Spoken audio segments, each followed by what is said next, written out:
to date on the season, game by game, and cover everything in between. Gwynn and Chris, weekdays from 2 to 6 on 97.3 The Fan. KWFN and KWFN HD1 San Diego. This is Manny Machado from the San Diego Padres. Machado at his second with his second double in as many innings. The Padres play here on San Diego's #1 sports station, 97.3 The Fan and Odyssey Sports Station. Attention, 97.3 The Fan listeners. If you're drowsy, sluggish, or feeling fatigued, you're about to get your afternoon boost with Tony Gwynn Jr. Nevertheless, I think this guy's girlfriend should be allowed to look, not touch. Chris Ello. When are you going to realize that I don't listen to you? And Matt Scraby. He's got dump like a charm. Cisco. Yeah. Don't blame us for any side effects. You thrilled our fans throughout the postseason with a great performance. Gwynn and Chris are ready to go. And we do welcome you to the midweek edition of the program here today. Gwynn and Chris on San Diego's #1 sports talk station, 97.3 The Fan. Chris Ello and Tony Gwynn Jr. together in our Odyssey Palace studios today. Matt Scraby is off. Adam Klug sitting in alongside. We will be here till 6 o'clock today. We do have a lot of other things to get to, and we will get to those things. But, Tony, we have to start in a place that I was, kind of hoping I'd never have to do a show about. These kinds of things are so tough. The passing of our friend and Padres legend, Randy Jones. We all were made aware of his passing this morning at the age of 75. And he leaves behind a Padre legacy that very few people can top. Maybe one of them is your dad, but there's not a whole lot of other people who've meant more to the Padre organization, Tony, than Randy Jones. Yeah, I mean, you can make the argument he was the sole holder while, my dad was still playing. He was Randy was one of the guys that not only had a great career, but then reinvented himself there afterwards. And, whether it was, his barbecue there for a little bit or, his foundation and the people and the families that he helped, RJ was he always brought a smile to your face. And you're right. You started to get kind of texts last night, and you kind of just hoping that it's just bad info that's kind of circulating. But, as you said this morning, and all of those wishes kind of fell to the wayside. Yeah, they did. It's been really tough. I know there's a generation of Padre fans that grew up with Randy Jones and will forever remember, what he did on the mound and for this franchise in those two incredible years of 1975 and then 1976 when he won the Cy Young Award. But if that was all he did, he'd be memorable. But he went beyond that because of what he did after, his playing career. And he's always been here in San Diego County, lived up by you and Poway. And like you said, he was at the ballpark. He was meeting fans. He loved the fans. He loved hanging out with them. And I don't think he ever, made anybody who came up to him feel uncomfortable. Never. And people always wanted to talk to Randy Jones.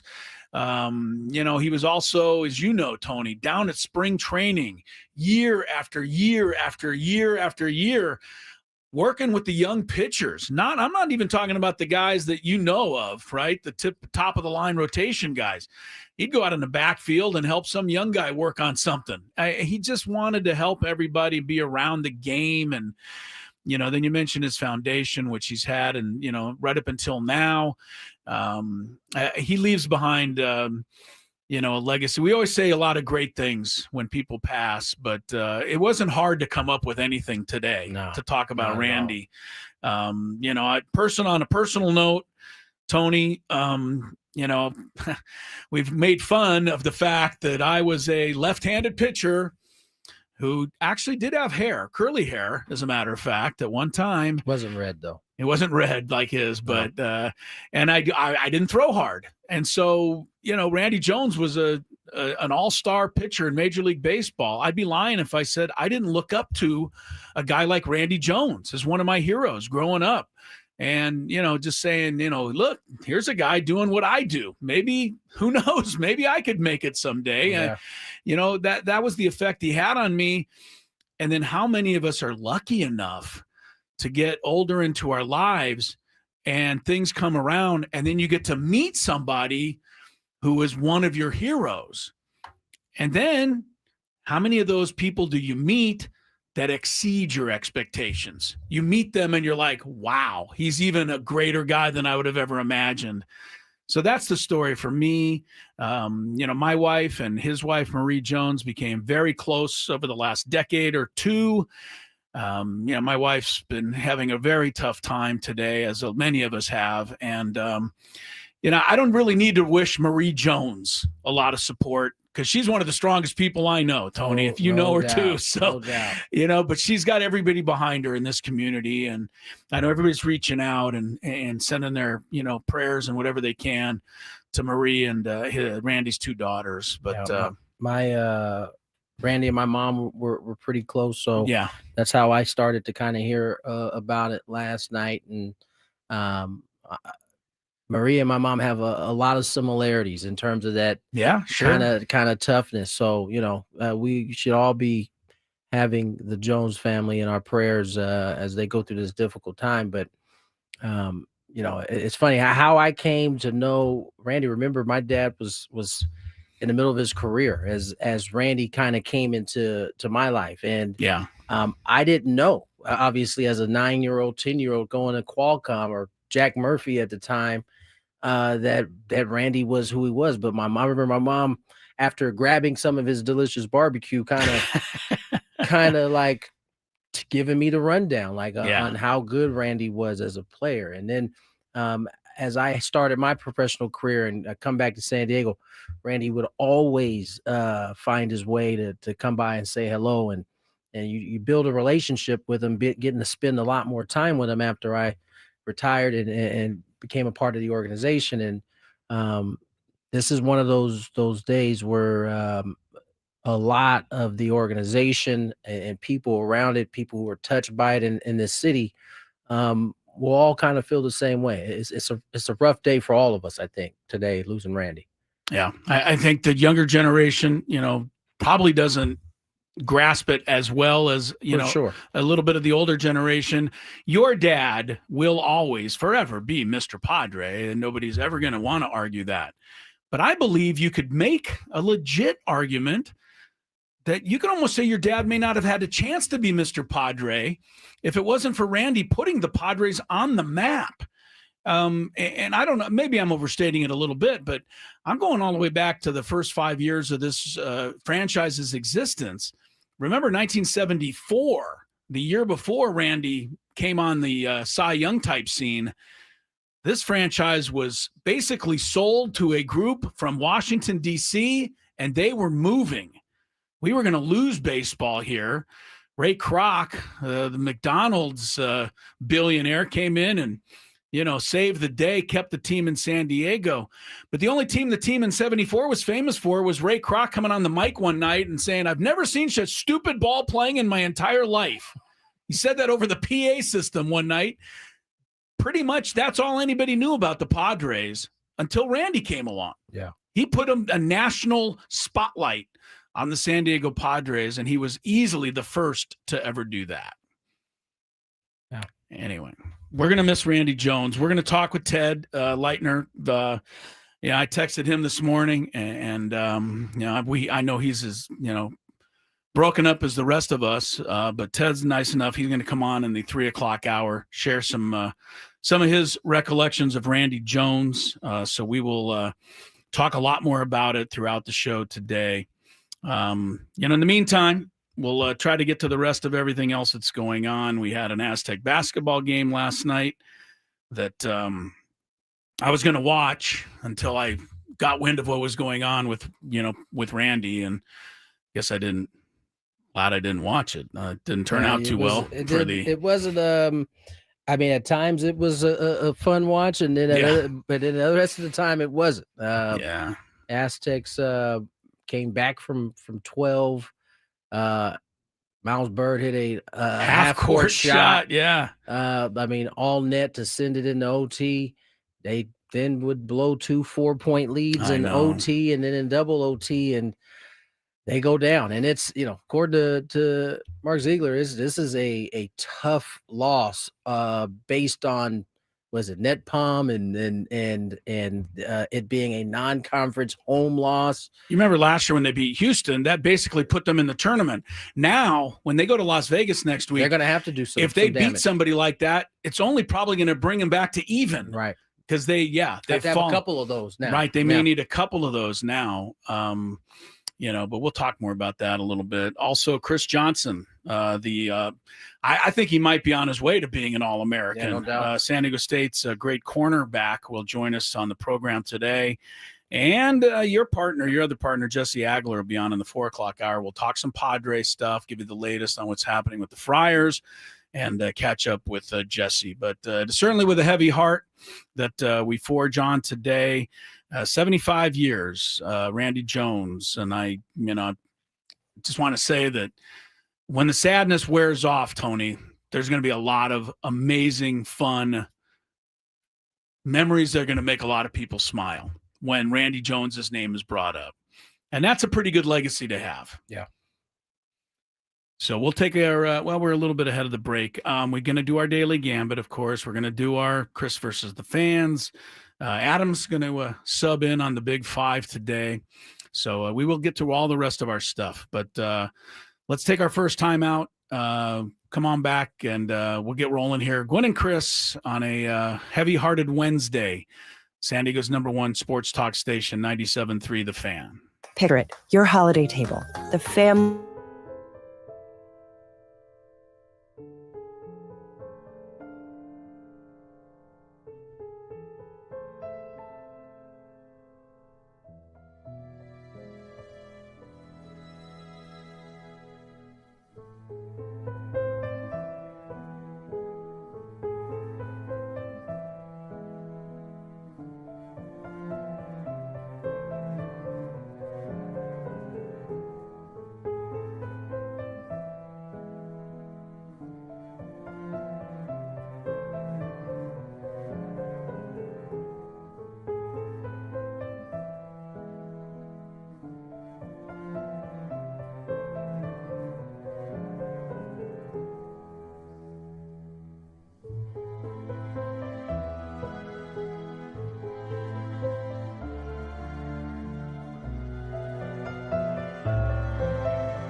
16 on the clock.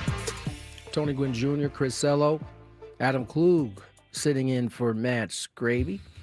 Kind of hit on it a little bit before we went to break. Aztecs were in action last night, and they go down, double OT. Unfortunately, just could not get really the put away possession when they were up 4. Yeah. Get a bucket, pushes it to 6, pressure mounts, you probably can get away, but they couldn't get those buckets.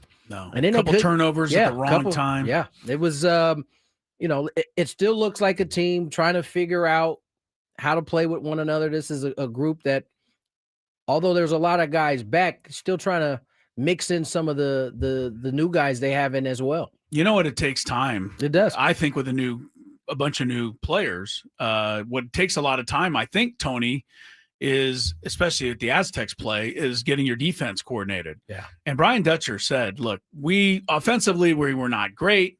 They had 20 turnovers, which is too many. They missed 14 free throws in a double overtime game. That doesn't help. But ultimately, they lost because their defense stunk, at least to the level the Aztecs are used to playing. Yeah.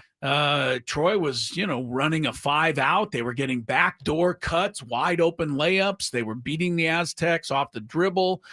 They were playing, one of their great games. I mean, if you look at what Troy has done the rest of the season, they usually score 60 points a game. They put up 108. So, give them some of the credit. But normally the Aztecs, 9 out of 10, take what a team normally does and make them look worse, because the Aztec defense is really good, but it's not good yet. No, a couple of the quotes I enjoyed from Dutch. He said that if you're a college basketball fan, you had to love that game. Yeah, right. But unfortunately, I'm not a college basketball fan. I'm a college coach, so I wasn't happy with the result. The other one he said kind of alludes to what you're talking about. He said, I thought offensively we played well enough, but we don't win with our offense. We win with our defense. Right. It looked like this game was just racing each other to see who could score the most points. That is not Aztec basketball. So Miles Bird said the same thing. Miles Bird said, I'm really glad I made that shot. Ultimately didn't mean anything, but he's just said defensively, we were lax. We just left a lot of stuff there that we don't normally do. And we have a lot of talent. It's a process. It's a poopy loss. Yeah. But I love what I at least that I'm hearing, especially from the leaders. You mentioned Miles. He said we still have a lot of gelling to do as a team. We're super talented. Obviously, a lot of mental slippage tonight. We went away from our identity of defense and rebounding, and we have to hone in on who we are as a team. We're a defensive and rebounding culture, and we didn't show that tonight. So they'll have to bounce back, and they have to bounce back rather quickly. Yeah, your reward for losing to Troy is that you get to play 7th-ranked Michigan. Yeah, on Monday, and I wouldn't be shocked if they don't give Michigan a game. Yeah, this serves as a couple of things. You know what? I know, but Dutch, I know teams with they want a wake-up call like this. They just want to win the wake-up call. Right. They don't want to have to lose. Right. And in this loss, it's according to Mark Ziegler, Troy entered the night at the number 135 in the Ken Palm metric. Can you already hear it in March when the Aztecs, if they're anywhere near the bubble, but they lost to Troy. They have that one loss to Troy at home. It's going to come up over That's and why over it would help again, to get a win against Michigan, a number 7 Michigan. Sure. And then whoever's next after that. They got Oregon, and then they don't know who the third game would be because it depends on how the tournament goes. But, yeah, I still think this is a talent. I don't change my thinking. No. If Brian Dutcher tells me – it would have been really nice to go undefeated the whole season. Sure. And if Brian Dutcher tells me he's got a really good team, and he said he doesn't know if it's good yet, but he knows it will be. And that was what it looked like last night. It looked like a good team that is not good yet, but we're sure people are going to overreact, whatever. Brian Dutcher's 269 now, 200 wins, 69 losses. I'll take that. Yeah. And, sure, it doesn't feel great, but I remember, interviewing Coach Fisher once. I actually filled in for Ted on a game because he was doing football. They lost to, I think it was Arkansas Little Rock. And I think they scored 40 points. And I remember everyone, and it was at Viejas, and Fisher was still a coach. And, everyone was down and out after the game, and I have to do the post-game interview on the court with Coach Fisher. And I'm like, oh, boy. So I go to Coach Fisher. I go, Coach, it's cool if you don't want to do this. I get it after a game like that. Coach Fisher completely flipped the script on me, Tony. He said, no, after games like this is when you have to do the interview because your fans are out there. They want to hear. Answers. They want answers. This is the game. You have to do the interview. Yeah. And that was just another feather in the cap of a guy like Steve Fisher, who took, what I thought was going to be a real negative and turned it into a positive. And that team went on and made the NCAA tournament like this one probably will. Right. So Mugungwath, who made his return to the floor, looked pretty good. 20 points, 7 rebounds, 2 steals, 3 blocks, all in 28 minutes. Now, they only planned to play him 20. That's a pretty good debut, though. That's what I'm saying. Like, pretty good. He looked fluid out there. He didn't look that rusty at all. And so, again, when you're adding these different pieces into the lineup, seemingly every game, I think this year they've added a new piece to the lineup, and 2 of the 3 starts games they've had this year. So they're still coming together. Not a terrible loss, but certainly not devastating in a way that you pack it in the rest of the season. Now, there was another game today. The women played today. You couldn't forget about that one. Huh? We were in Aztec mode. We might as well talk about it. My goodness. I don't know what happened down there to the Stacey Terry Hudson's team. Now, they're going with – and I'm going tonight, this, to the Bahamas. We're leaving tonight. I'll be there tomorrow doing the show. Tomorrow, I know you guys all feel for me on this trip, but I'll try to soldier on. But I think has a team ever had jet lag before they get on the plane? I don't know. I've heard it that way. But I think that's kind of what it was. I think all the kids are so excited to go to the Bahamas. They thought forgot they had a game to play today. And they went out and I can see that being a thing. Maybe. Yeah. They went out and got beat, solidly. I mean, it was a good Santa Clara team, but what college student wouldn't be excited to be getting ready to go to Hawaii? You're thinking of that, Bahamas, wherever, and you're thinking that's dancing in your head, and you're like, well, we got to play this game. Yeah. They shot. This is hard to do. 1 for 29 from 3-point range in this game today. So I'm pretty sure they lost, right? Like, who's going to win if you shoot 1 for 29? And I think the thing that'll be tough for the coaching staff to deal with is that they had good looks. Yeah. They were working their offense and they were open. They were shots you should have taken. Maybe 1 or 2 of those was forced, but not many. They just didn't make them. So they'll get to go to the drawing board just like the men. You guys head out tonight? Tonight we'll get there in the morning, and then I'll be So it's a red-eye flight. Got the red eye into Miami. I called my friend Mike McDaniel, see if he'd meet me at the airport. He's a little busy. He declined. But I'll be going into Miami. We get there by 5, 6 in the morning. I've already got my lineup of shows I'm going to watch on the plane tonight. Now, what teams are in this tournament? It's the whatever they call it, the Battle for Atlantis. Oh, okay, yeah, on the women's side. On the women's side, okay. But they're only going to play 2 games. They're going to be there 5 days. So it's a lot of rest and relaxation, I guess, but going to play Penn State in one of the games, and the other game is Maryland Eastern Shore, which I know nothing about, but it's a great reward for the kids, right? This is what they love. There's other teams in the tournament, so it's not like one of those where there's a bracket. You just go there, other teams are there, you play games, them. You get your couple games, you come home. But they're excited, but probably going to be a little less than excited after how they played today. It was not pretty to watch for sure. And so, as we said, the men will get ready for their next matchup against the Michigan Wolverines, number 7. Yeah.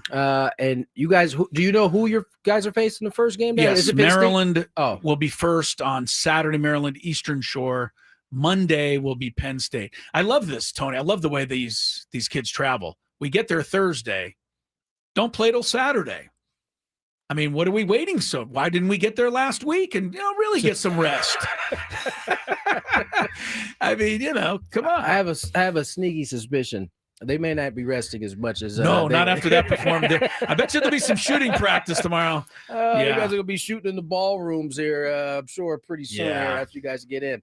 Yeah, for sure. Michigan on the 24th, which is Monday. Right. And then that's followed. They play the next night against Oregon. And then they wait to see who the third game is. The men do. Those games will be on TNT and True TV. Let me also remind our listeners, this hour is brought to you by Toyota of Poway. It's the season to save at Toyota of Poway. Voted San Diego's #1 Toyota dealer by USA Today. The Black Friday sales event is on with brand new Toyotas in stock and ready to roll. Hurry to Toyota of Poway or toyotaofpoway.com. Drive home happy this holiday. Bron James, he returned last night. What was that all about? Yeah. Did the Lakers get fined for that? You know what I think I got duped by? I think it was the same thing that I think you got duped by. The report was talking about LeBron not playing in the USA Olympic thing. Oh, and I think so we all read it as he wasn't playing in the game. That's what I think I got, at least. Did you see the game? Because I didn't get a chance to watch it. I didn't get a chance to watch it. He either. finished with 11 points. Yeah. Do you know when he got the last to 11? Because he's got that streak of double figures going back like 15 years. I think he got it relatively early. He had it? Yeah. Okay. He was because that would have been a little bit of a hairy thing if he's like sitting on 9. You're like, we got to get him one more bucket because he's got to keep that streak I going. know I'm biased, but I would just say that's a dangerous LeBron. I mean, I think he took umbrage with the fact that people were talking about how he was going to fit in since the Lakers were playing so well. Why does anybody say something so stupid? Because it's almost like he made it a point yesterday to show that I can just facilitate, get these 12 dimes off. I'll get my double digits to keep this long streak going, but it's a dangerous LeBron right there. Come on, you're an idiot. We don't. Some of us, Scraby more than others, don't like the guy. But to say that his basketball talent isn't undeniably incredible is just a mistake. That's silly. And he doesn't even. He's like Jordan in that regard. He doesn't even need anything to motivate him. No. So if you're going to give him something, look out. Thank you. I appreciate you guys out there. All right, let's get to break. On the other side, we got a lot of baseball topics. Some interesting stuff happening up today, for sure. A new TV deal on the cusp, or actually has already gone through. A little bit of old stuff, some new stuff. But it seems as though the talk is that baseball is like headed towards a work stoppage. Why? We'll get into that on the other side. More Gwynn and Chris.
back to Gwynn and Chris. 2:34 on this sad Wednesday. The passing of Randy Jones, the Padres legend, announced earlier this morning. Randy was 75 years old. I brought this in, Tony. We're going to talk to Ted Leitner in the 3 o'clock hour, and Jesse Agler will join us in the 4 o'clock hour. So we'll have a lot more on Randy as the show goes along. But I brought this in. I don't know if YouTube can see this. It's a pretty fun little picture here. I'm going to hold it up. This is my wife and Randy. She's trying to feed him a hot dog there if you can't see it. But that was part of a publicity photo that they took prior to the 1998 World Series when they were working together at another station, the old station that carried the Padres. Anyway, that picture's been up in a place of distinction in our house for a long, long time. So, we all felt very close to Randy, and everybody's going through their own level of sadness today. But like I said, we'll talk a lot more about RJ and his legacy as the program goes along here. Baseball, of course, may be tarnishing its legacy, Tony, a little. We don't know what's going to end up happening. But we do know that we could be on the verge of a work stoppage. And you brought this up. Athletic brought it up in an article today. Why would baseball want to do this now when things are going great? Yeah. And so that's kind of the question before the court here is the timing. Well, the timing's never good for a work stoppage, but it's like when both sides are doing so well, you wonder why there even needs to be one. Evan Drellich does a terrific job with the Athletic. So shout out to him for putting this article together. And in this article, he talks to a lot of people within the game, a lot of young, upcoming, talented head of baseball ops. He talks to Arnold, who runs the Brewers. He talked to Shane Bloom, who was once with the Red Sox, now with the Cardinals, heading that bad boy. And you just get the sense that even they, both operating, especially the Brewers, operating at a disadvantage in terms of the market that they're in. Even they, in reading this article, you can tell that even they aren't sure that this is worth stopping the momentum that they have created. Yeah. That's coming from two small market guys who you would always think a work stoppage would be. Is it from the organization side? Is a work stoppage something that is in a ways designed to help the smaller teams gain ground on the bigger teams? That would be what you're doing it for, right? Yes. So what your point is, if that's the case, then why would even a small market team like the Brewers or somebody like that be not necessarily in favor of this? They seem to be under the eye, guys, that something has to change. They just don't know what that is. The thing about NFL and NBA, they also have different revenue sharing in terms of TV rights. It's done differently than it is in baseball. And to me, that's where the advantage lies. And, they start going through some of the things that happened in 94 when the Padres when baseball went on strike. That's hard to believe that now looking back, what is it, 30 years? That we had a year where there was no World Series No World Series. Incredible. And this 95 season was shorter. And they missed a lot of the next season. What I can tell you is that if it weren't, and the irony in this is can't be overlooked. Without Sammy Sosa and Mark McGwire, it may not have ever 1998 come back. Saved it. But that also then spearheaded what we all now refer to as the steroid era, right? Yeah. Which gives you this conspiracy that baseball gave them the steroids to try to get the interest back. The conspiracy. Yes, that's the conspiracy there. Indeed. There you go. But who was the committee? Bud Selig was handing out steroids at the time to say, can you start hitting some more home runs? We need the people to get the come fans back. Right. But they have, for the third straight season, have had more people come through the turnstile. They have made more money and had this happen in consecutive seasons for the first time. I think they said since 2000, from 2005 to 2007 was the last time they had that kind of year over end kind of improvement. And so the question is, the salary cap that seems to be the thing that the owners are pushing towards. But why did it even bother? The players aren't going to give them a salary cap. This is the one thing that they've been willing to miss games over. This is I remember a strike. I think it was 1972, Tony, before I even understand what was going on, other than the fact there was no games. Right.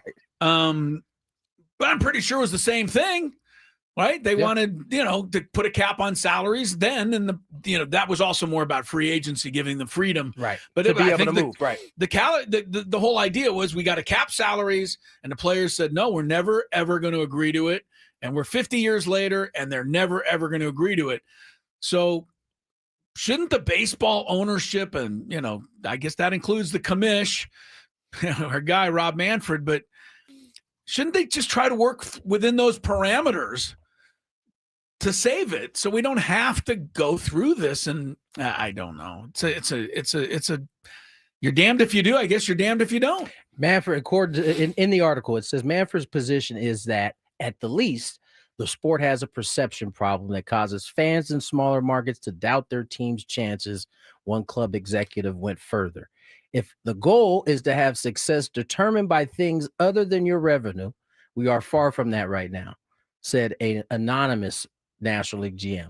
Baseball is famously random in other sports. The NL executive pointed out, you have LeBron James on your team, you can win a title.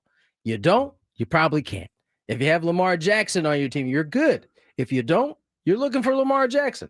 The GM said there is no equivalent in baseball. And so it's hard to disentangle the inherent structure of the economics from the actual game itself, where the best player in baseball is worth what? 10 wins? And so it's a different dynamic as you start to talk about players and their salaries and the type of impact they can have on. And that's a point for the salary cap there, right? Because in the other sports like basketball, you do have a LeBron James that itself can win you a title, whereas you can have the best player in all of baseball on your team, and it guarantees you nothing. Well, it seems to guarantee the Dodgers something. Well, they have a lot of the best players on their team, and so this has always been the kind of conversation that is written kind of around Major League Baseball, right? The union will give you different numbers. They both presented different statistics that show you why they should have what they have. And I encourage you to go read the article for yourself because it's pretty in depth. You have the Major League Baseball using some of the data that really last, I think it was 4, 5, 6 of 7, or 4 of 6, 6 of 7. 6, 7. Yeah. Thanks, Tony. Have been top 10 payrolls that have won the title. Well, I have an answer. Go ahead. And I'm sorry to the fans of the Pirates and the Rockies and even the Royals and I don't know, whoever else you want to throw in, the Athletics, maybe the Rays, although the Rays seem to do okay. If you don't want to spend money, get out of baseball. And I know you can't, this is impossible to regulate because you can't fire an owner. Right. But that is the problem as I see it. You need to have the right type of owners. People should come in and want to win and spend money on their teams. And there's too many baseball teams that are owned by people that are just worrying about their bottom line. And because the notion that any team loses money is absurd. Yeah. Why do we know that? because every team's value goes up exponentially every year, every 5 years, every decade. And even if you have a terrible franchise, you could sell it for so much more than you bought it for.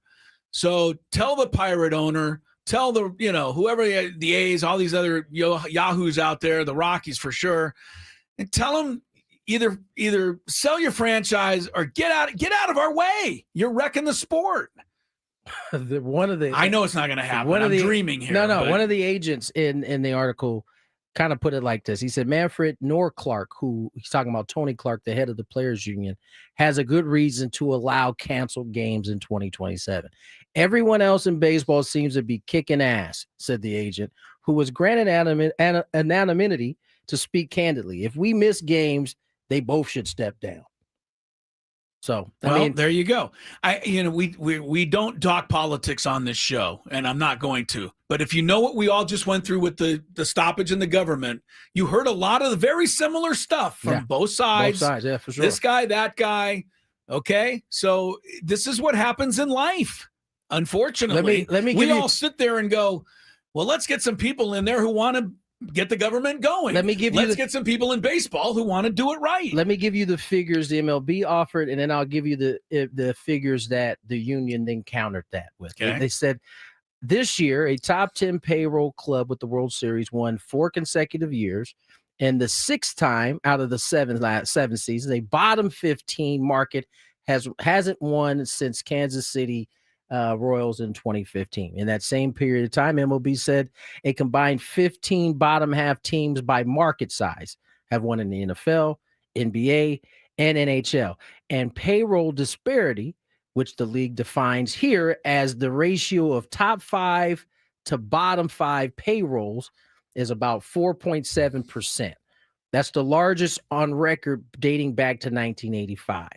Now, the union, they took umbrage, of course, as you could imagine, with those calculations, because that's the other part of it. They're based on the salary figures that include what tax teams pay in luxury tax. The additional money that they have to pay to exceed certain salary thresholds. This year, for example, the Dodgers totaled of $509 million in MLB calculation, with $168 million of that being paid to competitive tax bands. So those bottom 5 teams, they got that $168 million split between them. And that's just from the Dodgers. So whatever, I think the Padres were a luxury tax team, right? So they get all of that money, then redistribute it back to them. And there's no guarantee that they have to then use that for their salaries and their payroll. That just shouldn't happen. But it has been happening since the beginning of time. And it's the whole thing what the Yankees used to say, and I think the Brewers were the ones they used to pick on back in the day. Stop yelling at us for spending too much money and start yelling at the Brewers, who we give money to, and they put it in their pocket. Adam? I don't want to come off as like I'm defending the teams that don't spend money, because I do think the more you spend, the better your chances of winning are. But if you expand the parameters for what you're talking about from actually winning the World Series to perhaps making the playoffs, we had the Reds make the playoffs this year. They're the number 19 payroll. We had the Brewers make the playoffs this year. They are the number 17 payroll. We had the Guardians make the playoffs. They're the 26th payroll. We had the Tigers make the playoffs. They're the 14th payroll. We had the Mariners make the playoffs. They're the 12th payroll. So it is possible to achieve some level of success, have a great regular season. The Brewers have the best record in the sport, right? And make the playoffs with a legitimate chance to win a championship. Now you have a smaller margin for error with roster and personnel moves, and you improve your odds by spending money, all those things. I'm not denying it. I'm just saying it can be done. Here's the other thing. And I think you got to commend the Brewers for this. And this is something that Tom Arnold hit on, not Tom Arnold, can't remember his first time. We see the teams like the Brewers and the Guardians trade their high-priced players away. They have a formula that keeps them.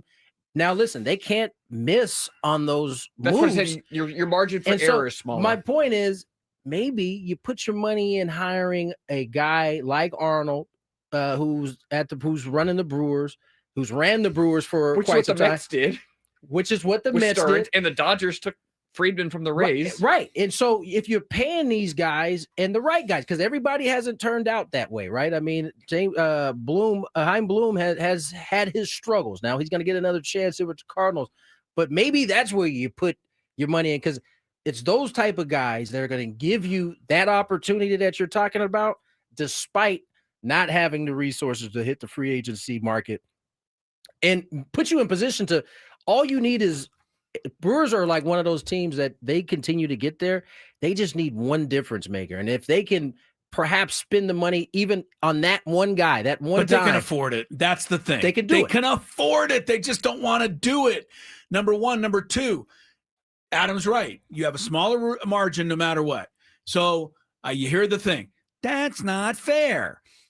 Guess what?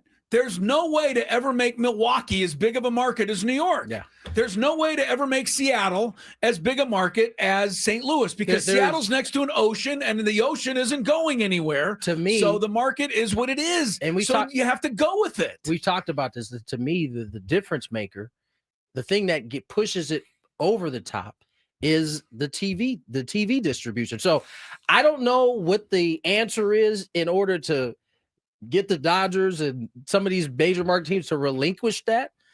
And no, I don't even know that they should have to. They're going to have to exhume the body of Pete Rozelle, if the NFL commissioner, who in the 60s got all the NFL teams to agree to revenue share. That's why the NFL works the way it does. It's the TV part that pushes them further and further and further. Yeah. And as long as it's individualized like it is now, there's always going to be that advantage. And based on what we're going to probably get into a little bit later, it seems like my man Rob Manfred has waved the white flag in terms of, because remember last year we talked about the idea that he would centralize all of the teams. We didn't know. We kept saying we don't know how he's going to get the Dodgers to give up their TV rights and the Yankees, but that was the plan. Based on this new deal we saw come across today, TV deal, right? 3-year deal, by the way. So that takes you to 29. It seems like he's maybe having a change of heart in terms of being able to pull that off. Hasn't happened. It was always going to be an uphill climb to get the Dodgers to come up off of whatever they're getting from Spectrum. If you don't like the fact that if you really can't stand the fact that the Padres are at a disadvantage against the Dodgers, move to LA and be a Dodger fan, and then that's it, because this isn't changing.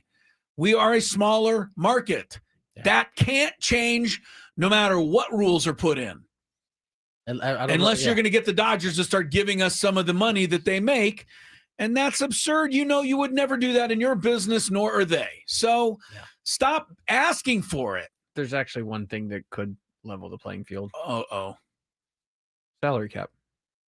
Okay. I'm just saying that is one thing. If every team has a ceiling on what they can spend. You say that now. What if they really did do a salary cap of $40 million or whatever, $400 million? How many teams would come in way below that? The Rockies, the Rays, many teams wouldn't even approach the salary cap. There are certainly teams that they've already proven that the cap would help, but there are a lot of teams that it would only exacerbate their issue as it is, and it'd be more exposed. We'd all be able to point to it. Yeah, wouldn't necessarily change anything though. They still would be able to own that team, put that money in their pocket, go on about their way, and we'd still be talking about the same, low market team that hasn't had a chance to win. I mean, even in NFL, right? You still get the Bengals, you still get some of these teams that are run poorly. Can we also say one last thing, that in the last 30, 40 years, which is okay. There's 32 teams, 30 in baseball is right. 30. All right, 30 teams. So if soon to be 32 though. Okay, but let's just say there's 30. Go now back over the last 30 years, because in a perfect world where everything was equal, every team would get one shot at the title, right? Because 30, everybody get one shot. 30 teams are. Well, in that 30-year time, I think everybody but the Mariners has had a shot at it. Yep. They're the only one that haven't been to the World Series. Maybe you might sneak another team somewhere that got there just before the 30-year. Pretty much everybody's made it. I think baseball just provides so many variables that it'll never be about solely the salary you can give. It's always going to be a factor. There's no doubt. I think we've seen that. We kind of went over the numbers there. I mean, yes, you got some teams outside of the top 10 that are making the playoffs, certainly, but give yourself a really good chance if you're in that top 10. That's a fact. The Dodgers are going to be, with the advantage, and we can't stop that. That's really going to be that's really to be what a salary cap would do. It would just bring them closer to the rest of the top of the pack. And what are you going to say when they beat you then? Because they still have a pretty good organization. Remember to listen at 5:35 today. We're going to announce the biggest fan. Your chance to qualify to see a Padre game in the Odyssey Suite next season. Sign up at 973thefansd.com/biggest fan. Aztec game days, Friday night.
Indeed, we are.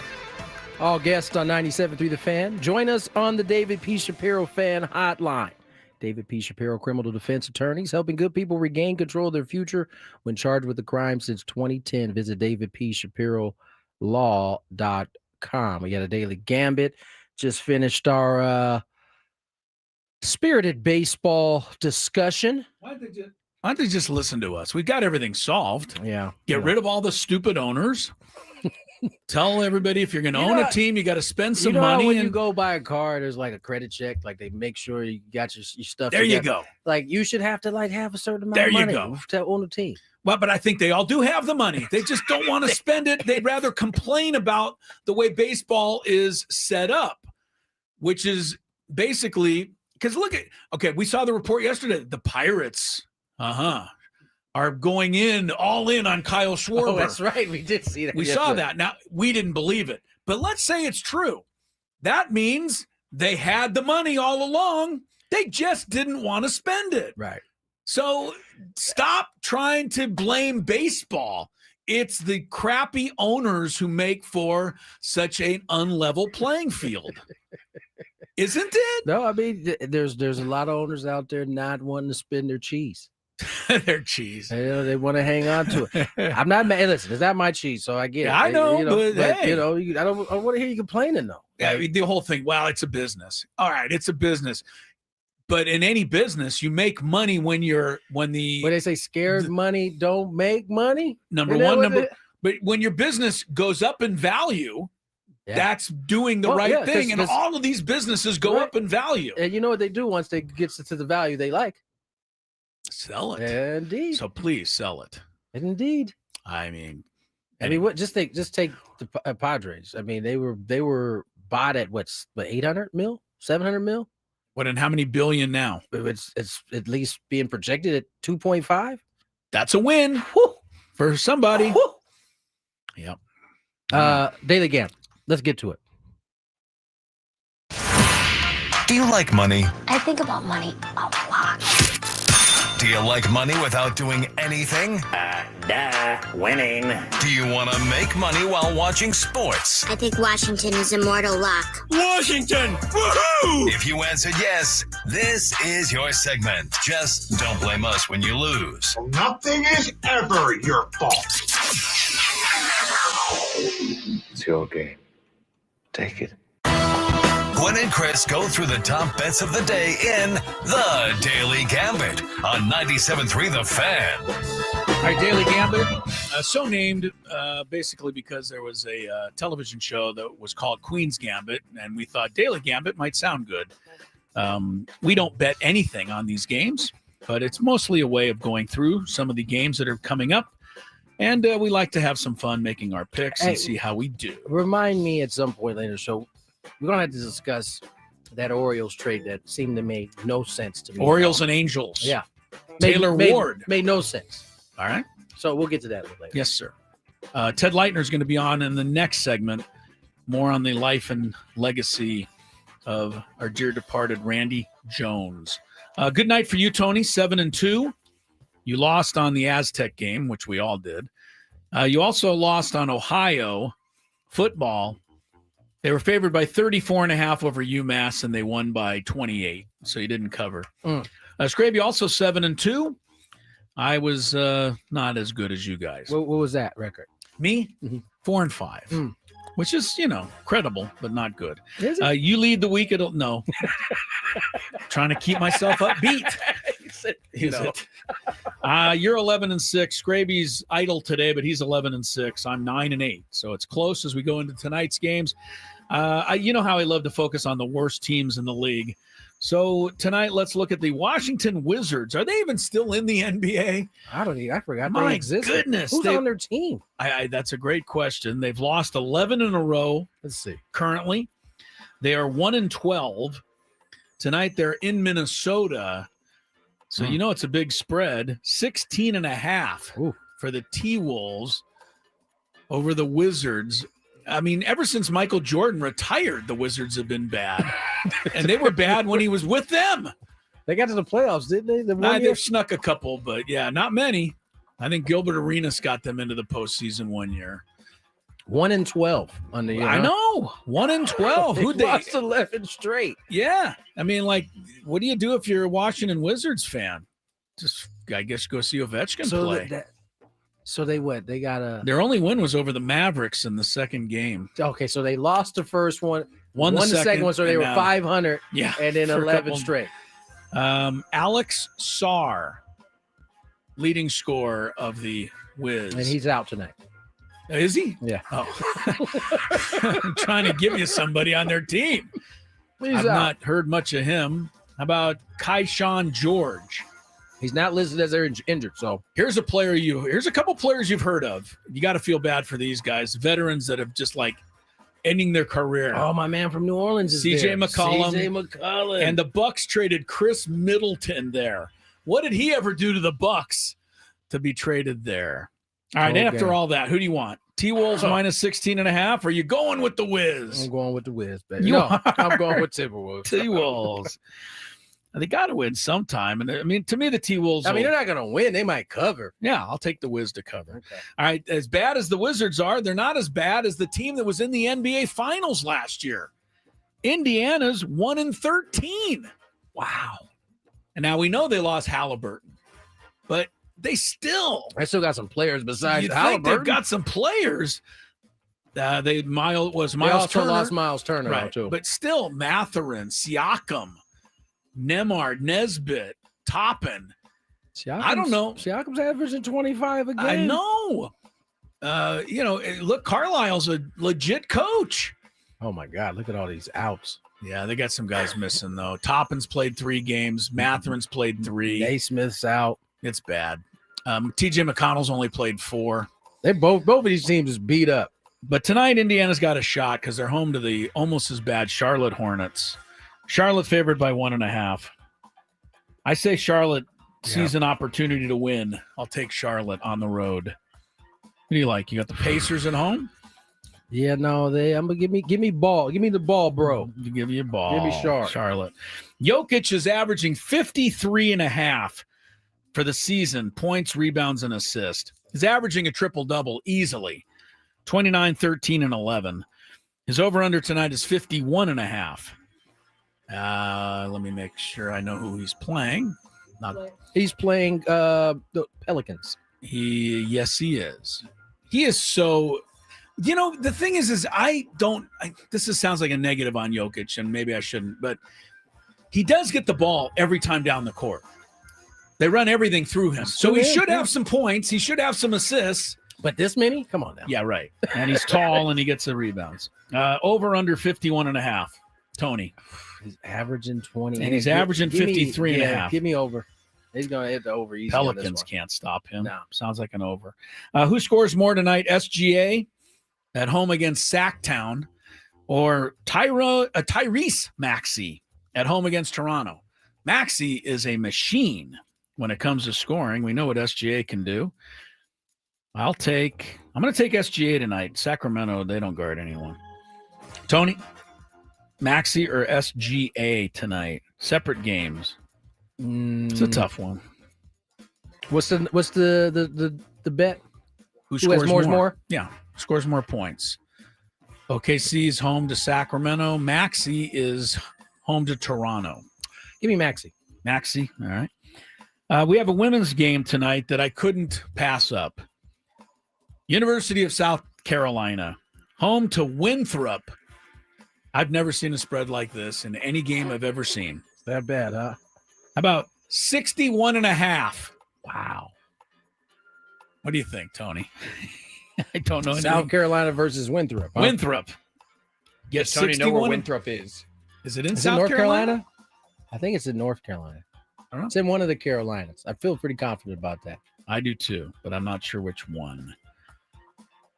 What do you got? Rock Hill, South Carolina. South Carolina. Yeah. So it's a home game kind of for Winthrop. Yeah. They'll probably bring a big throng of fans. Yeah, is it? Yeah, I'm going to go ahead. Even though it's 61, you're going to give the points? I think South Carolina's going to cover. They're going to win by like 62. The thing is Dawn Staley's not the type to run up the score, but she won't be able to help it. I don't think she's going to be able to help her last players are going to be running up the score. I'll take South Carolina too. UConn 4.5 over Arizona. Great men's game. Number 3 and number 4 in the country. Give me Arizona. I always like to root against Dan Hurley and see if he'll do something silly. I'll take Arizona plus the points here. Tony. Arizona, UConn? Yeah, UConn by 4.5. Give me Arizona. Arizona. We have one hockey game. The Ducks have moved into first place ahead of the Kings. They're home tonight to Boston. Ducks by 1.5. Tony. Ducks and Bruins. Give me Ducks. I think the Bruins are in first place in their division, but it's really close. I'm going to take the Ducks just because they treated me to a night in the suite a couple of weeks ago, and I feel like I owe them a pick. We'll see how that works out. Thank you, Adam. All right. By the way, during the break, I called him Adam Scraby. So there we go. Yeah. Shows where my head is today. He had no reaction. Though. He had no reaction, which was disappointing. A, B, Scraby all the time since we've been working together turns off our mics, right? And so the last time, going into a break, into a break, to a break. Certain last time we did this, Adam, we just kind of assumed that he would do that, and he wasn't turning off the mic, so we had a few hot mode. He has not allowed me to even blink my eye before he gets that mic before he turns it off, and it is letting me know. Thanks, I got you. Don't worry about it. I got your mic. Don't worry about it. Thank you, Adam Scraby. Appreciate you, Adam Scraby. Matt Scraby would never do the same. Let's get to break. Uncle Teddy. When we return, Ted Leitner joins us to talk more Randy Jones, and we celebrate his life as he passed away here last night. From the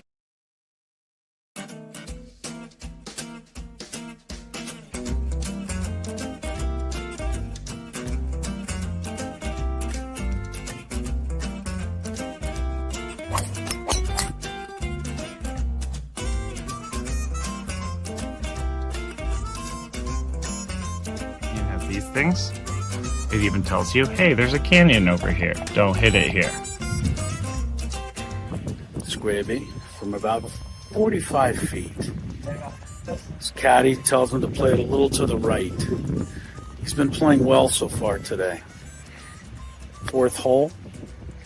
Nice smooth delivery. Hit it too hard.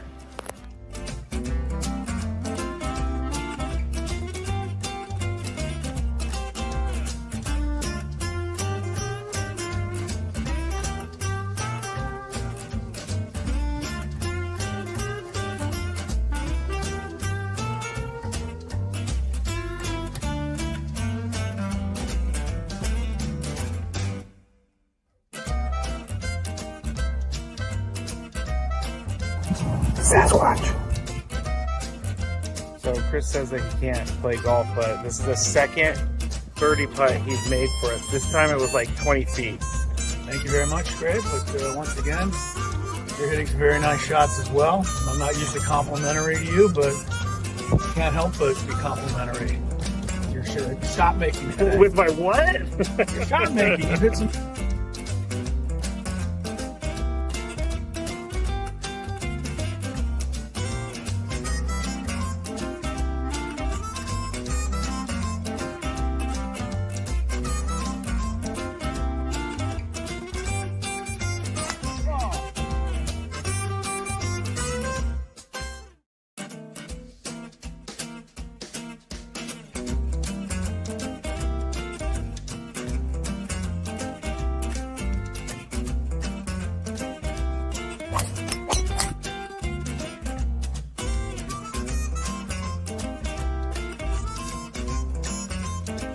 These things. It even tells you, hey, there's a canyon over here. Don't hit it here. Scraby from about 45 feet. His caddy tells him to play it a little to the right. He's been playing well so far today. 4th hole. Nice smooth delivery. Hit it too hard.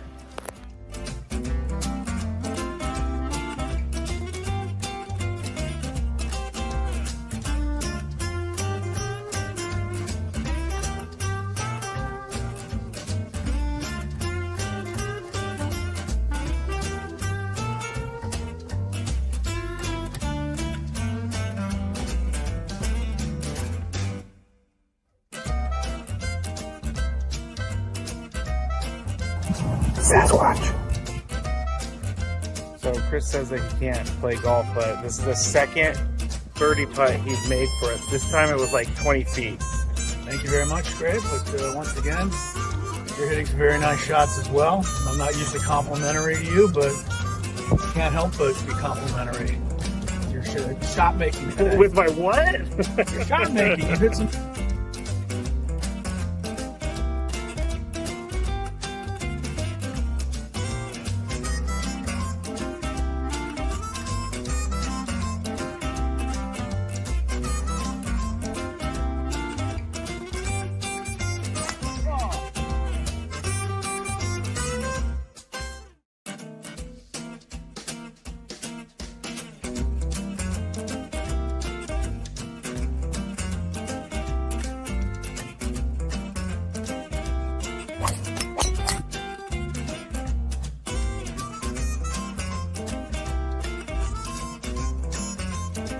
These things. It even tells you, hey, there's a canyon over here. Don't hit it here. Scraby from about 45 feet. His caddy tells him to play it a little to the right. He's been playing well so far today. Fourth hole. Nice smooth delivery. Hit it too hard.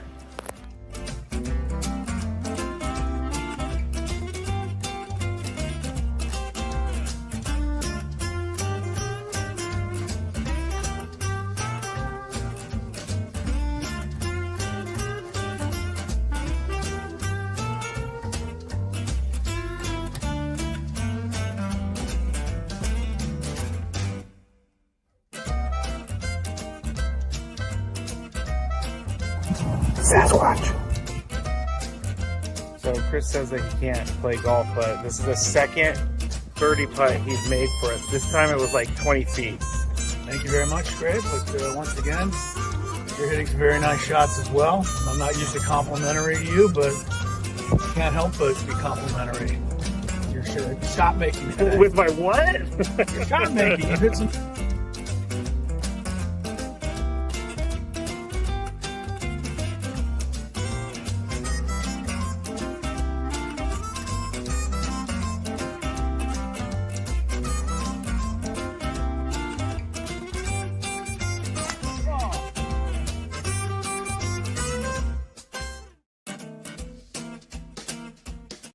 Shapiro fan hotline. David P. Shapiro, criminal defense attorneys helping good people regain control of their future when charged with a crime since 2010. Visit davidpshapirolaw.com. And we go out to our hotline right now. Very nice of Ted Leitner to take a few minutes to speak with us today. I can't think of anybody who knew Randy Jones a whole lot longer than Ted, had. And I'm sure this news is devastating to him and to all of us. Ted, thanks so much for giving us a few minutes of your time today on what's really a sad day. As I said earlier, kind of a show I hoped I'd never have to do. Understand. 48 years I knew Randy, and from the very time I got here in 1978, and he was still pitching at that time, and pitched for a couple of more years before he was traded to the Mets. And got to know him, but then who didn't? This was he and I have been an ambassador, the two ambassadors for the club for the last my 5 years, and he longer than that. And I just it's been a blessing to me to be an ambassador, and a blessing to me further to be an ambassador, because I've gotten to know Randy so much better the last 5 years as co-ambassadors, because Peter Seidler asked me to spend a couple of games for homestand in the owner's suite and be with people and so forth. And every game that I was there, Randy was there, because Randy went to basically all of them. And so we would dine together, and Marie would be there, and grandkids and kids through the years. And I got to know him better then than during the time that he played. And I am so blessed by that and so grateful for that. And has been through so much. I mean, so much. It's the business of getting into the 70s like we are, and you just want, to be healthy first and foremost, regardless of the age, and he didn't have a lot of luck with that, from the throat cancer to the major back surgery. And a friend of mine, I didn't even know, I haven't seen Randy since the end of the season, and a friend of mine told me he broke his hip in September. And so much he had happened to him, and I think aged a lot physically in the last few years rather than chronologically. But just a great guy. I always think about that. I got to cover Tony Gwynn for 20 years, and I had a couple as a TV guy at Channel 8, and then a broadcaster with KFMB when they did the Padres, and got to be with Randy. You can't have two, never mind ambassador. They were ambassadors and they were players. And that's the kind of guy they both were. And I was so blessed to know both of them. Theodore, I didn't get a chance to see Randy pitch or get to know him as a player. I got to know him in his kind of second act right. as he was retired. But you got to cover him a little bit here in San Diego. What was he like as a player, covering him then? And it was kind of a shame for me, and because he had been so terrific. The first, and people forget this. You know the analogy that I use, that when Joe DiMaggio retired with the Yankees, he started doing commercials for the new company called Mr. Coffee, the Mr. Coffee machine, and they were all over New York and so forth. And young people would ask their dad and their mom, Joe DiMaggio was a ball player? You mean the Mr. Coffee guy? Yeah, right. Yeah. And I think so many young fans in San Diego, and maybe young adults too, who were not here, like I was for the prime of it, on the end of it, the playing career, that Randy Jones was a player. I thought he was as I always call it, a magnet, entrepreneur, because he hustled and he worked and he did stuff constantly. And they know him for the barbecue restaurant that he used to have. They know him for the barbecue restaurant at the new Petco and the kiosk and all that stuff. And he became more noted for that, plus his broadcast work and talk shows, right, where you guys, in terms of doing, and Padre pre-games and post-games and all that for a couple of decades. So they knew him as a broadcaster and a restaurant guy. And he played. Not only did he play, he was the first Padre star on early expansion bad teams. And was just the guy, early on with Dave Winfield and those guys that were the so-called cornerstones of the franchise. And I think Randy is kind of forgotten for that, because it's been so far back there, and they were not, good Padre teams, winning teams. But to win like that, with those kind of teams, to win 22 with a mediocre team in '76, just amazing. And to answer your questions, the kind of pitcher. And I saw him, like I said, when he was in his last couple of years, and then he was traded, had 2 more years with the Mets, and he wasn't the same pitcher. Had that nerve problem he had in his shoulder and neck, and he was never the same pitcher again, literally, after he won the Cy Young in '76. But the sinker made him. And he was unbelievable.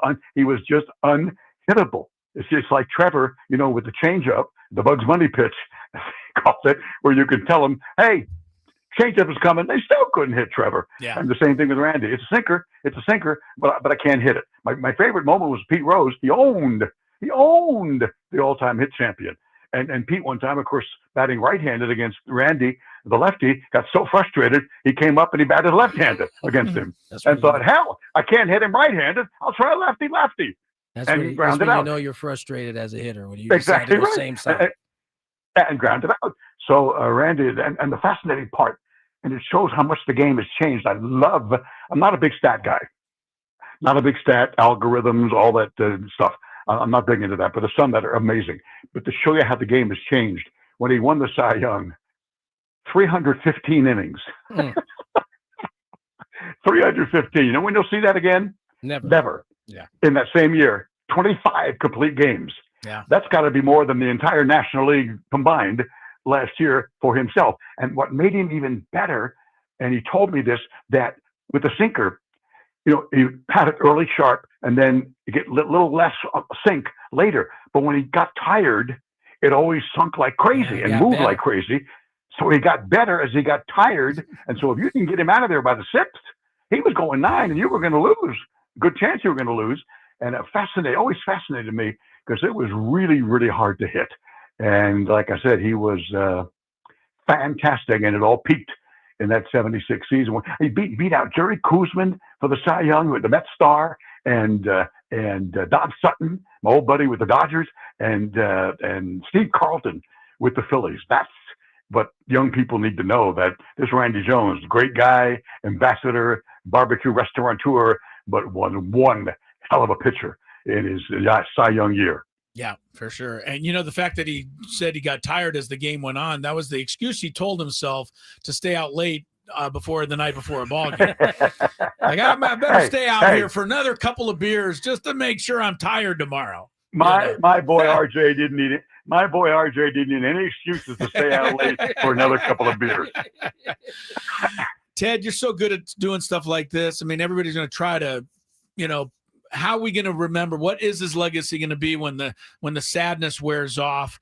I told Tony's dad's going to always be Mr. Padre, but where's Randy going to fit into that scheme here as the years go on a little bit? Because of all the stars, and Dave Winfield was a good guy, and I had a great relationship with Dave. I still do. And all those other guys, and the so-called cornerstones, and the stars, Jake Peavy, so forth and so on, Greg Vaughn, love all those guys. But in terms of personalities, as in, what do you need? Okay, what charity do you need me to be involved in? That's Tony Gwynn, and that's Randy Jones. And in terms of whatever you need. And I was so blessed to be, with him. Like I said, my 5 years of ambassadorship, he's there every night, and I watch him with people. And you can learn. You really can. You can learn from people like that. I always did that. You know how I did that in my life, later in my life, and changed a lot. I hope for the better. That I would watch what Jerry Coleman would do. And I would watch what Randy Jones would do in dealing with the public. And when I had a problem or thinking how I would deal with something, a speech or an appearance I would make, I would ask myself, what would Jerry do? Yeah. What would Randy do? Yeah. That's the legacy to me personally, that their personalities, their charm, their love for people is returned by all those people. And Randy stands out among all Padre players for having that. Like I said, just in spades, amazing. Simply amazing. One of my favorite stories, Hal Clement told me this, that when I was at Channel 8 on sports, Hal, of course, was the #1 sports guy at Channel 10, and a terrific one. And he wanted to do one of those, remember, the reporter involvement stories. So he called Randy and said, hey, I could hit you. I could hit you, Randy. and Lefty said, okay. What do you want to do? I'm going to come out with the camera at Jack Murphy, and I'm going to let you pitch to me, and we'll do a story on it. Okay, I'll see you out there, whatever. And he goes out there. Now, Hal tells me that RJ is throwing lollipops at him. He would throw 85, but now he's throwing 70. And Hal hit one really hard, right back up the box. Oh. And Randy had to dance out of the way. And so the next pitch, he knocks Hal down. There we go. Sounds like RJ. He knocks Hal down. He takes a couple of steps toward home plate, and he says, hey, don't you ever hit one back up the box against me. Stares at him, and then gets hysterical. Breaks out laughing. Hal breaks out laughing. That's Randy Jones. Yeah. I think, and if he wanted to throw in high and tight, I don't think anyone ever had a better control than him, until maybe Maddox. I'm putting him on that level RJ, for pinpoint control, Ted. Yeah, he didn't strike out many, but I'll tell you what, he didn't even walk anybody. He was going to go, here it is.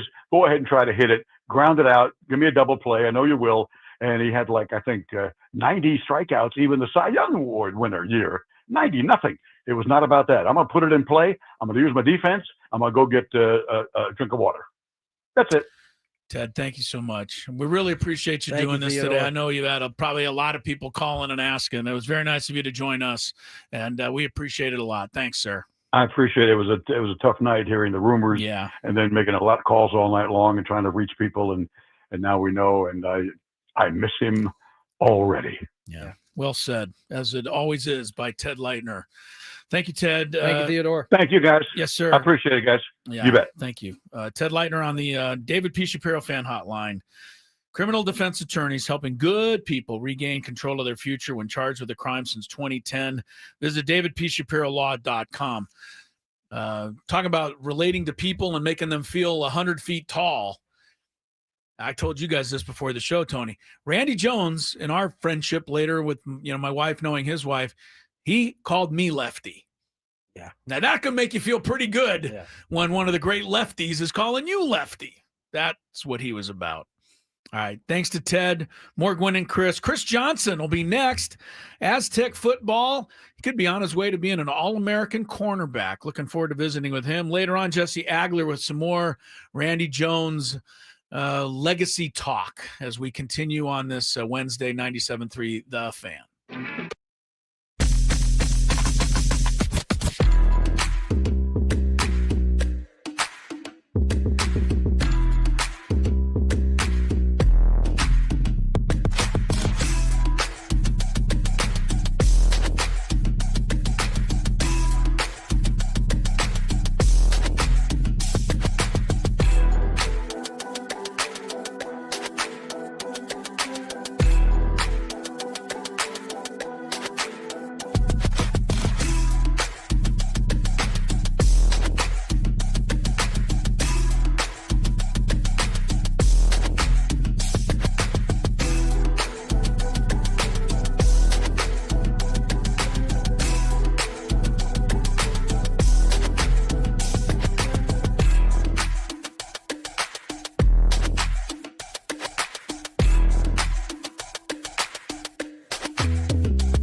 8:37 on the clock. If you love Mediterranean food, try Spiro's for authentic Mediterranean cuisine in Coronado or La Jolla. For dining or takeout options, visit spiroscuisine.com. This hour is also brought to you by Toyota of Poway. It's the season to save at Toyota of Poway. Voted San Diego's #1 Toyota dealer by the USA Today. The Black Friday sale event is on with brand new Toyotas in stock and ready to roll.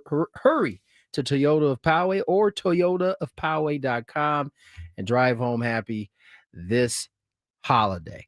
Chris Johnson probably will be pretty decorated when it's all said and done. Already a mid-season All-American. Is going to join us here shortly. Talk about the Aztecs and where they're sitting right now. I mean, they get the bounce-back win after a disappointing loss in Hawaii. They come back. They put on another stout defensive performance. They get enough points to get the victory. Now, it's not a done deal, but it certainly sits in their hands, Chris. They have an opportunity to win these next two games and head to a conference championship.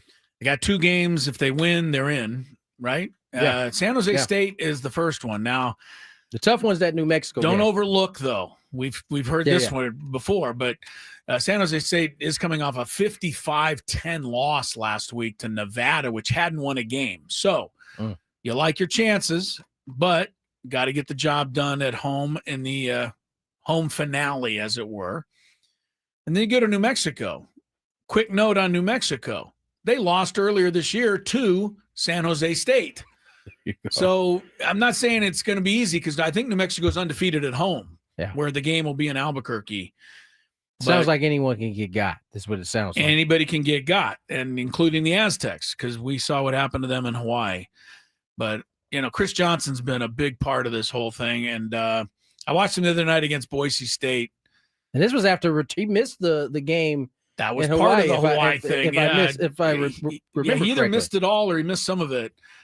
But I saw him make a big tackle, I think it was the other night, and he was just geeked up the right way. Yeah. But even the official said, son, you're going to have to go back to the huddle. I need you to calm down. Yeah, I need you to calm. I want to see what he says about that. But he plays, you got to play a football, right? You got to be, your pants got to be on fire. So they got a lot. They got a lot of that on the defensive side. Yes, they did. It's been a good season for the defense. So anyway, and plus he announces himself on the team with that pick 6 in the Cal game. Yes, he did right away, and then he had another one either the next week or the week after. So he's legit. Yeah, looks like I think he is calling in as we. Yeah, Adam's having a nice chat with him right now. Are you Adam or no? Eddie's ready to go. Okay. All right, let's check traffic first, and then we'll bring on the star DB, Chris Johnson. From the 855 Get Ross Traffic Center, protecting San Diego after accidents or injury, here's Kelly Danick. Traffic is brought to you by Park 101 in Carlsbad, North County's football headquarters. We got a few problems out here, guys. One of them is this solo vehicle accident on the transition ramp, westbound 8 right of the southbound 163 connector ramp. Looks like a crash has cleared on northbound 805 right before the 8. And we got this accident blocking the fast lane, northbound 15 right before Miramar Road. Football is back, and Park 101 in coastal Carlsbad is your game day headquarters. 10,000 square feet, 19 TVs, Bills backers, club specials, cocktails, and ice cold beer. Park 101 at the Carlsbad Village, North County's home for football. I'm Kelly Danick with Gwynn and Chris, San Diego's #1 sports station, 97.3 The Fan. All right, joining us on the David P. Shapiro Fan Hotline, Chris Johnson, defensive back for the San Diego State Aztecs. Chris, thanks for your time today. How are you, my man? Yes, sir. I'm doing great, man. How you guys doing? We are doing fantastic. Looking forward to you guys getting back on the field this weekend. Let's just talk a little bit about your year specifically. You came in with some pretty high expectations, preseason first team all Mountain West. You've exceeded that and some. I mean, just talk about your year, getting prepared for this senior year and how it's gone to this point.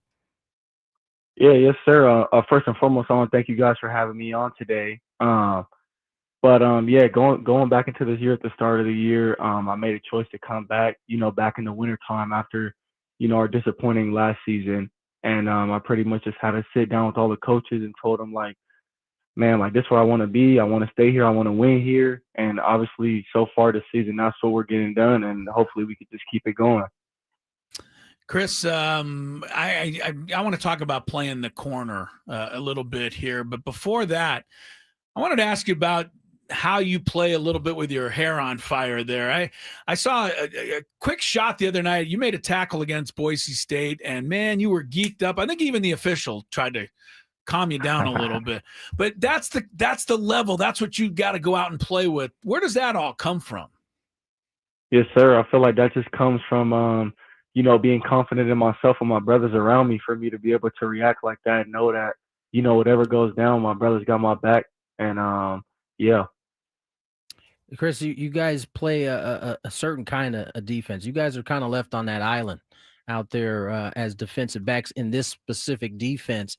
I assume that it's a badge of honor to be able to lock your side down, but it's been a big part of why this defense has been able to really play at the level that they play. We had Dre White on earlier. He talked a lot about how you guys on the corners out there are really providing a little bit more time for them to get to the quarterback.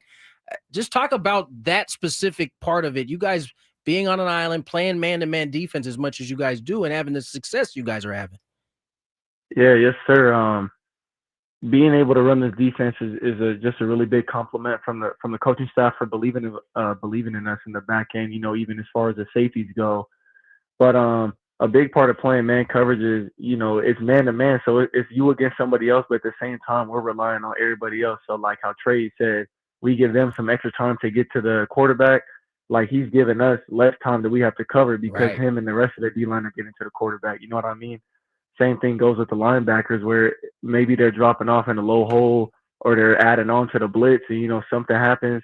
But we all work within one another, and it's just a huge compliment that we're able to help each other out. You know what I mean? Yeah, man, we love watching it, man. This defense has been really, really fun to watch. And a lot of times, when the other team gets the ball, I get a little worried, but not this year. I'm looking forward to seeing what you guys are going to do. Chris has 3 picks, Tony. Took 2 of them back for touchdowns, so I was going to ask you what happened on the other one, why you didn't make it. But I'm just joking with you. Also, 8 pass breakups. So you're not just sitting back there looking for the pick. You are there. You're breaking plays up. You and Bryce on the other side and Dale, Sean Staley. I mean, you guys are always getting your hands on passes. You're not just guarding guys and tackling them when they catch it. Where did talk about how you were coached and how this defense makes all that work? Yeah, for sure. Speaking for the corners mostly, Coach Sumler is just a great coach. I've been with him since I've been here since freshman year, so 4 years now going on. And, it's really just him, his time being here. I've been with him my whole career here, luckily enough, even with the staff changes. And he's just a great coach and developed me into, the player I am today, and also helped Bryce. When Bryce joined us a couple years back, helped him develop his game as well. And the calls that we're able to make because of the trust that coaches have in us is from us executing what they want, if that makes sense. So we could play man-to-man all game because the coach trusts us to do that. Yeah. And, since we're trusted, you get that confidence to go out and make a play, whether you jump in a route or you getting a pass breakup or making a big hit. That confidence just radiates around everybody. Chris Johnson, semifinalist for the Jim Thorpe Award this season, joins us here on Gwynn and Chris. And Chris, you mentioned you've been here for 4 years. You're in your 4th season with the Aztecs. You've been in really 2 different coaching staffs. And you mentioned making the decision to come back this year after last season.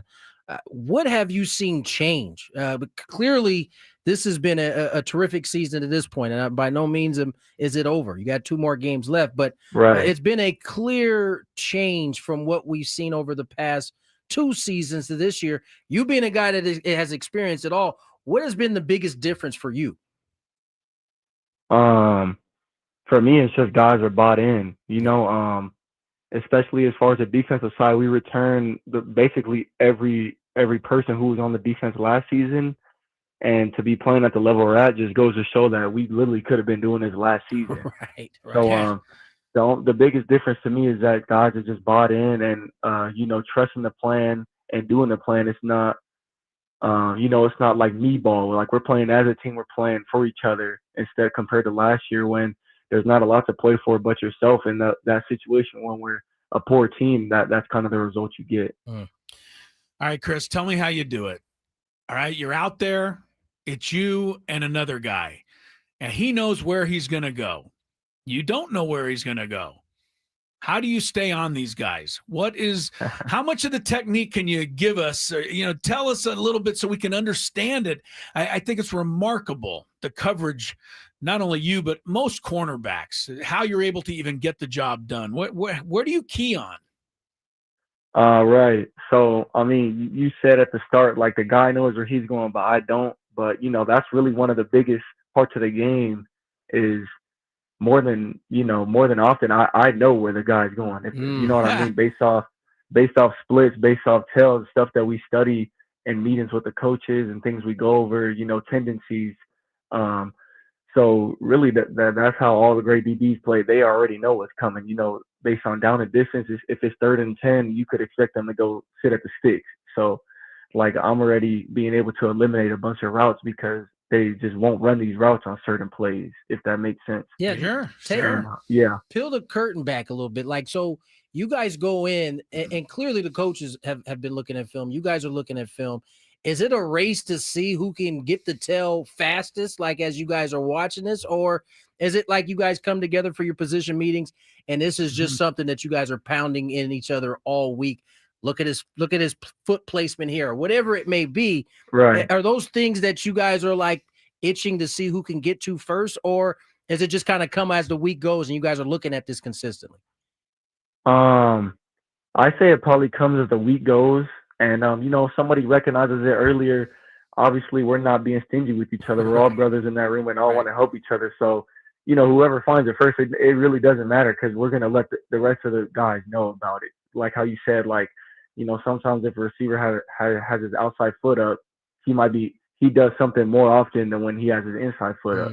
And, it's just stuff that, like you said, through the week is pounded and pounded in so that when you see it Saturday, it's like when you see the answer on a multiple choice test, like it's like lit up green right there for you and you know it's coming.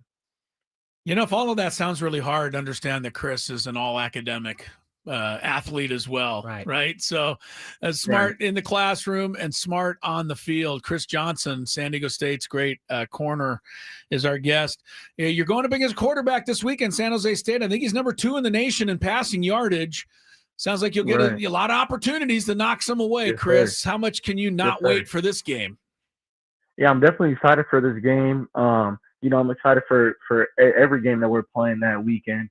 It happens to be who we're playing, and they're a great opponent. And, I'm really excited. They have a great quarterback, great receivers, a good offense in general.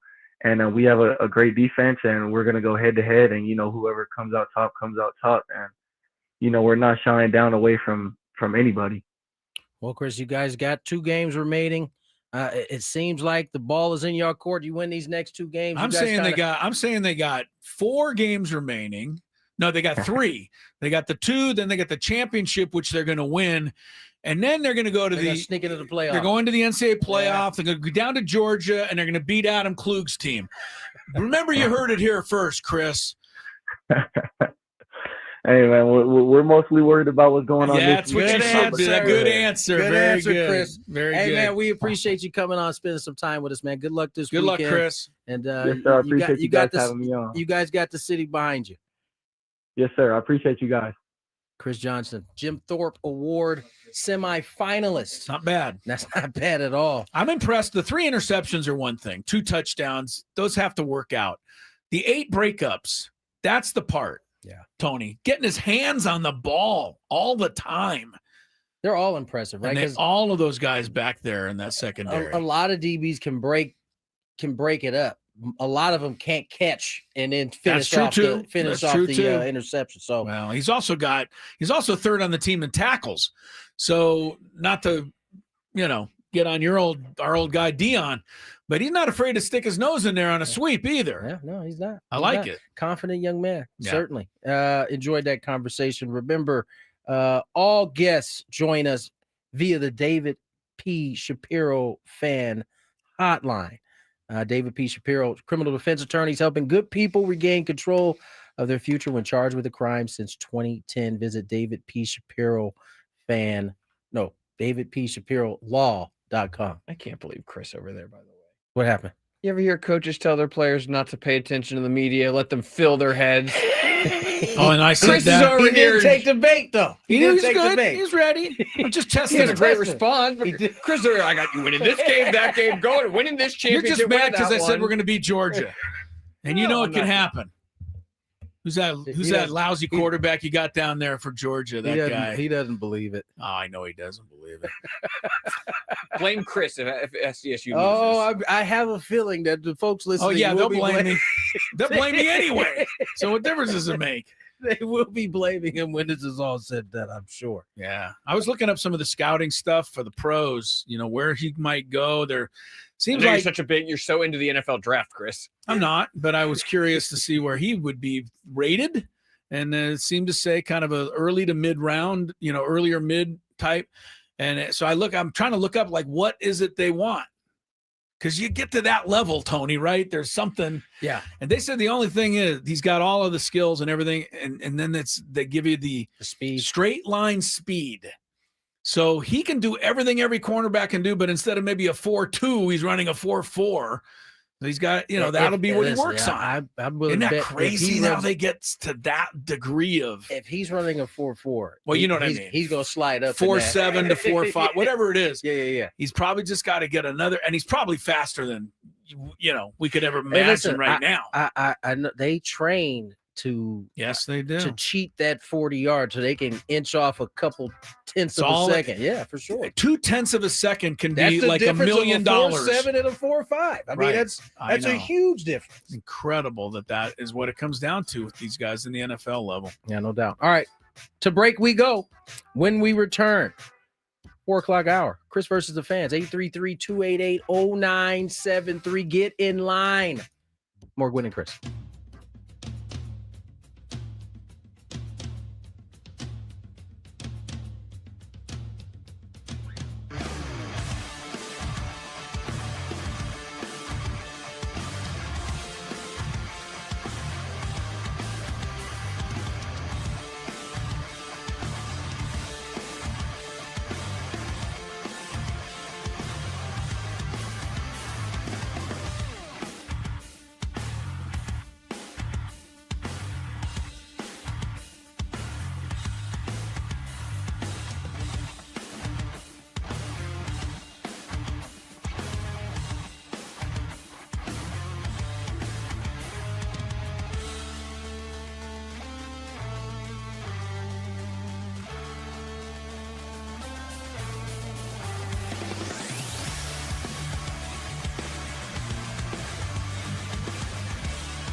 Yeah, 4 o'clock hour, we go. Chris Ello, Tony Gwynn Jr., Adam Klug sitting in today for Mr. Scraby on San Diego's #1 sports talk station, 97.3 The Fan. Thanks to Chris Johnson, Aztec cornerback, a star on the field, and I'd say a star on the radio.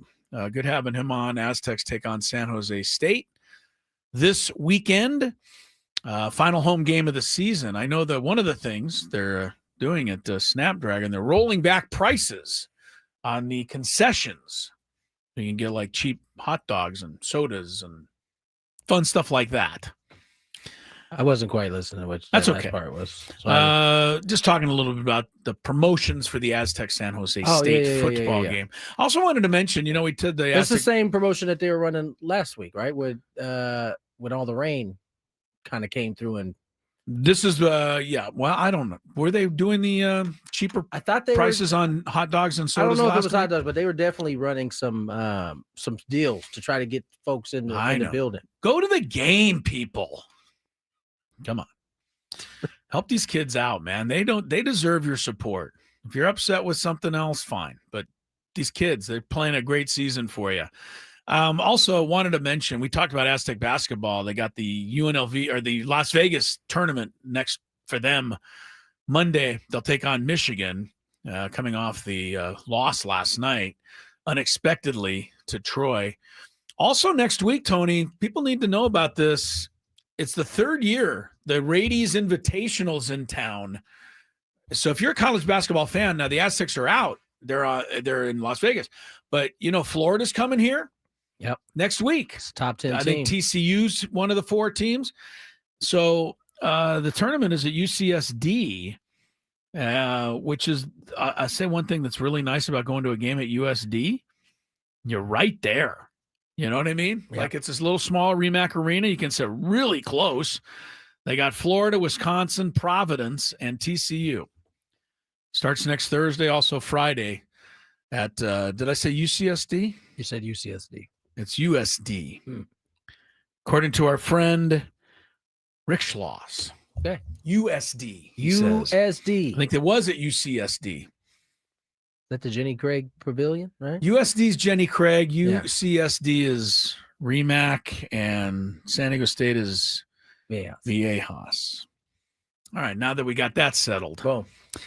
4:03, we have Jesse Agler coming up. Talk a little bit more about the life and times of our friend Randy Jones, the Padres' first Cy Young Award winner, passed away at the age of 75. And we're talking about that throughout the show today.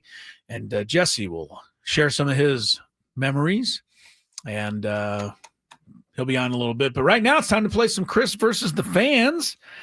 If you win today, you qualify for a shot at the grand prize. All I need to do is get to the right page. You shuffling pages. I know. You had one shot, one opportunity to take down the human almanac himself. Howdy do. Now is your time. Listen to me, this guy is dangerous. Now is your opportunity to win a prize. Well, I hope you know what you're in for. Chris versus the Fans starts now on 97.3 The Fan. All right, qualify for a chance to win a trip for 2 to see Sammy Hagar in Las Vegas. You'd also get 2 tickets to the March 20th show and a 2-night stay at Park MGM, plus a $100 gas card. Sammy Hagar returning to Las Vegas with his best of all worlds Las Vegas residency. Get ready to rock with your favorite hits from his Van Halen days, also Sammy's solo hits and more. Only in Las Vegas. It'll be March 11th through 21st. Also, coming back September 18th through 26th, Dolby Live at Park MGM. Tickets at Ticketmaster.com, or win them and go see Sammy on March 20th. Adam Klug going to take the reins today. Explain. Do you have the rules handy, Adam? I know you like to do this official stuff. Oh, I love to do this official yes, stuff. I know you do. Adam, are you going to do the questions too? I wasn't planning on it, but I can't. I've got the questions in front of me, so I know the answer. I got the questions, so we're good. Yeah. Tony's got this. Right. Do you want to do the rules? You just give me the contestant, and then you give me the rules as well. Yeah, Adam does the rules. All right. Tony's not in Tony's The game is 3 rounds. Each round gets progressively more difficult. If you get the question right, you move on to the next round. If you get it wrong, Chris gets a chance to answer it. If he gets it right, you're out. We go to the next caller. If he gets it wrong, you go to the next round. Very good. And if you're first time Playa. Is that hazing? You made me do it by myself? No, it was the rhythm of it was off, so I wasn't ready. We were a little off. Yeah. Do we want to try it again? Sure. No, okay, maybe not. I'm not in the mood. Neither did I. I didn't want to do it again. All right, who's our first contestant? Let's go with Neil in San Carlos. Hello, Neil. How are you, my friend? Hello, gentlemen. Hi, Doing Neil. Great, thank you. Here we go. First question. Which NBA team entered today with only one loss on the season? Oh, man, I know nothing about the NBA. That makes two of you when Scraby's here. I will say OKC. Hey, you nailed great it. Guess. You Great got it. guess. On to question You're number good, 2. Neil. You moved on.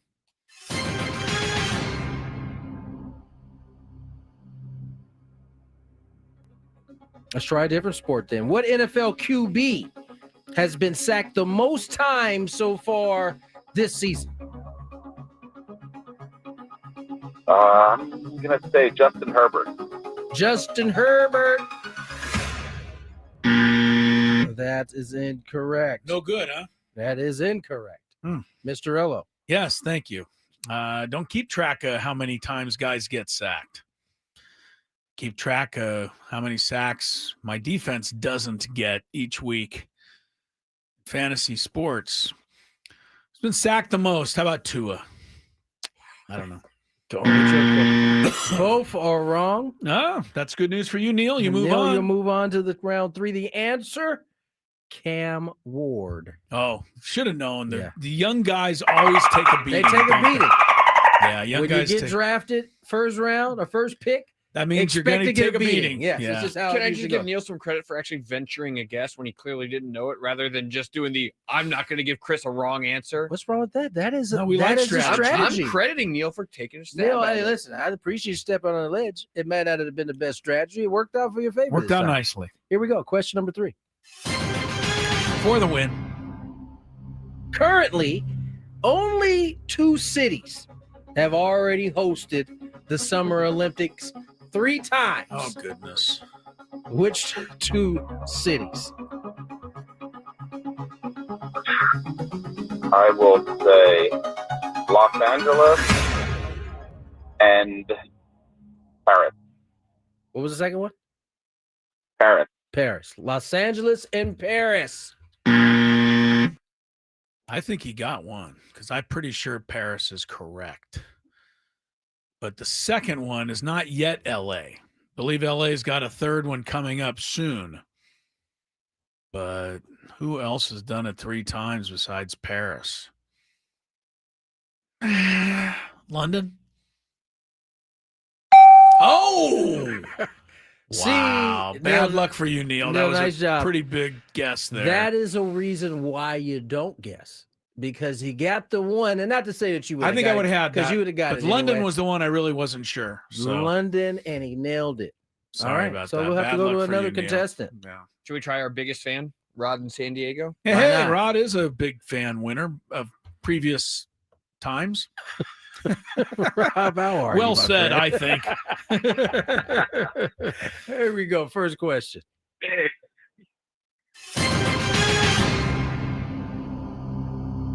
Rob, what Padre won a platinum glove in 2025? Well, I know the answer to that, but let me get my shout outs out of the way. Fernando Tatis, by the way. Shout out to the chat fam and much love to the 97.3. Hold on. Can we turn the music down in the background here? First of all, he got it right. Rob got it right. Give it your shout out again so everybody can hear it this time. Shout out to the chat fam on the YouTube and much love to all of you at the 97.3 station. We appreciate you, Rob. Chat, I hope you show Rob some love. He just showed y'all some love. Oh, my gosh. See, we got to learn the sign language that Adam gives. When We don't in. have sign language He's giving sign language. We still don't know Scrabies. Don't know Adams for sure. All right, let's go to the next round.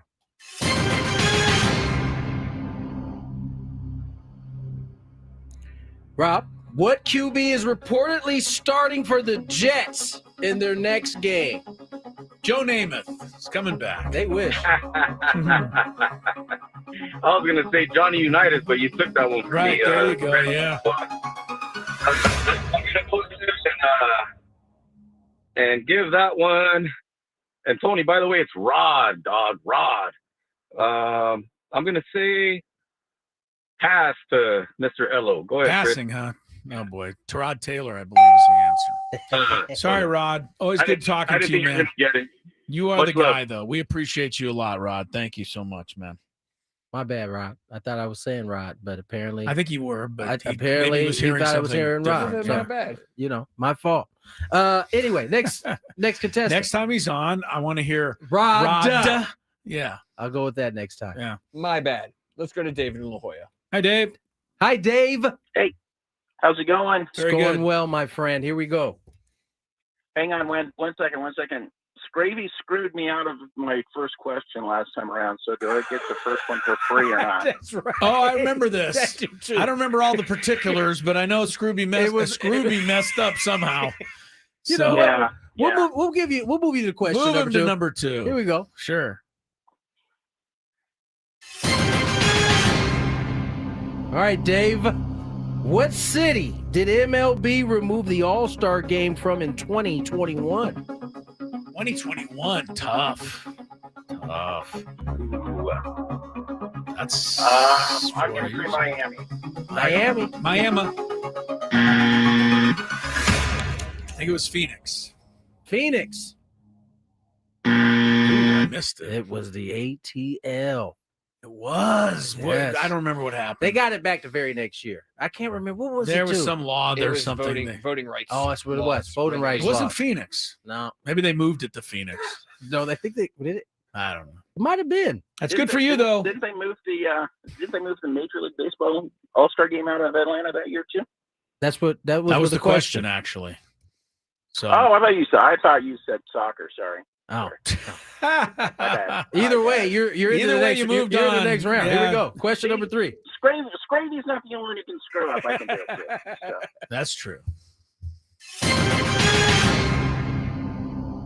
Oh, an Indianapolis reporter uncovered Deflategate after the Colts lost to the Patriots in what game?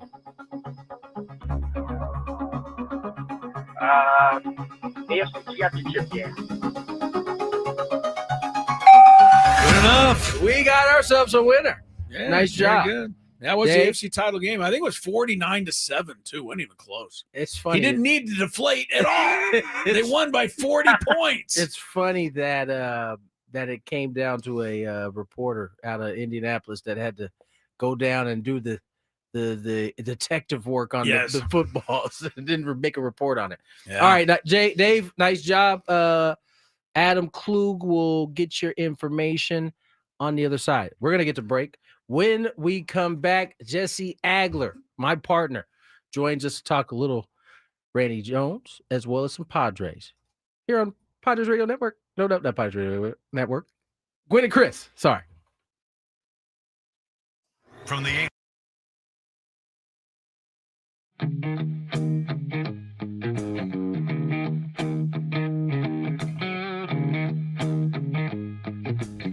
There's a Roadrunner. Meet me.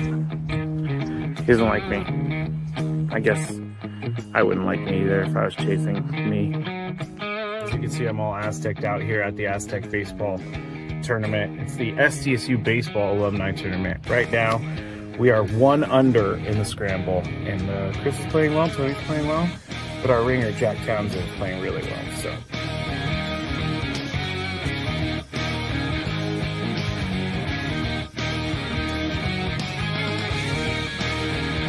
Chris says that he can't play golf, but this is the second birdie putt he's made for us. This time it was like 20 feet. Thank you very much, Scrape. But once again, you're hitting some very nice shots as well. I'm not usually complimentary to you, but I can't help but be complimentary. Your shot making today. With my what? Your shot making. You hit some.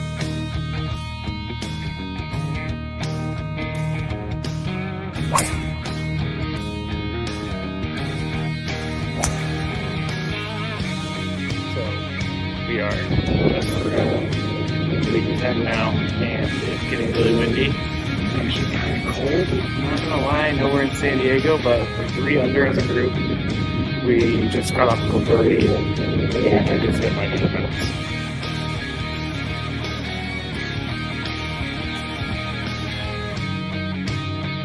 There's a squirrel. He wants to attack me. Squirrely! Ah. We just got our second birdie of the day thanks to this guy. Yeah, a 4-footer after. It was a 5-footer. After our pro drove it 300 to the front of the green and then chipped it within 5 feet. Uh-oh. Gravy, don't feed the animals. Don't feed the animals. I do feed animals, but Chris made a birdie putt. Leaving the golf course. And we ended up shooting 63 once everything was accounted for, since it was a scramble and we had an SDSU golf player, Jack Townsend. He was with us and he did a lot for us. I think we shot 63 because of him, but we all had a good time.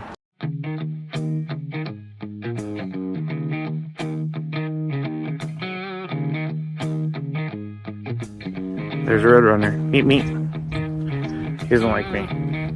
I guess I wouldn't like me either if I was chasing me. As you can see, I'm all Aztec out here at the Aztec baseball tournament. It's the SDSU baseball alumni tournament. Right now, we are 1 under in the scramble, and Chris is playing well, Tony's playing well, but our ringer, Jack Townsend, is playing really well, so.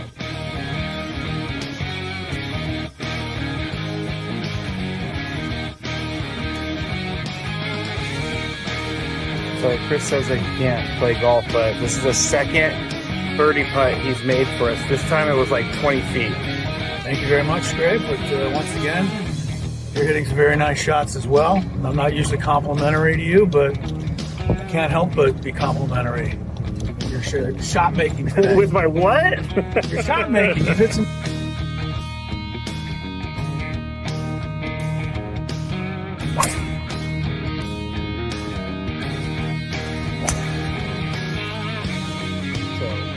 We are League 10 now, and it's getting really windy. It's actually kind of cold. I'm not gonna lie, I know we're in San Diego, but we're 3 under as a group. We just got off the birdie, and I just hit my defense.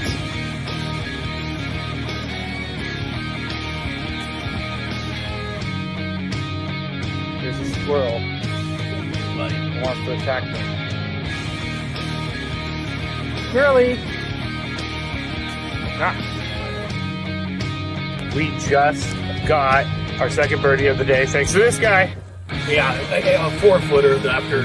It was a 5-footer. After our pro drove it 300 to the front of the green and then chipped it within 5 feet. Uh-oh. Gravy, don't feed the animals. Don't feed the animals. I do feed animals, but Chris made a birdie putt. Leaving the golf course. And we ended up shooting 63 once everything was accounted for, since it was a scramble and we had an SDSU golf player, Jack Townsend. He was with us and he did a lot for us. I think we shot 63 because of him, but we all had a good time.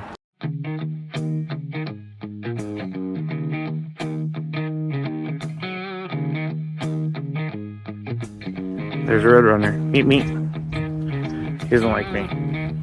I guess I wouldn't like me either if I was chasing me. As you can see, I'm all Aztec out here at the Aztec baseball tournament. It's the SDSU baseball alumni tournament. Right now, we are 1 under in the scramble, and Chris is playing well, Tony's playing well, but our ringer, Jack Townsend, is playing really well, so.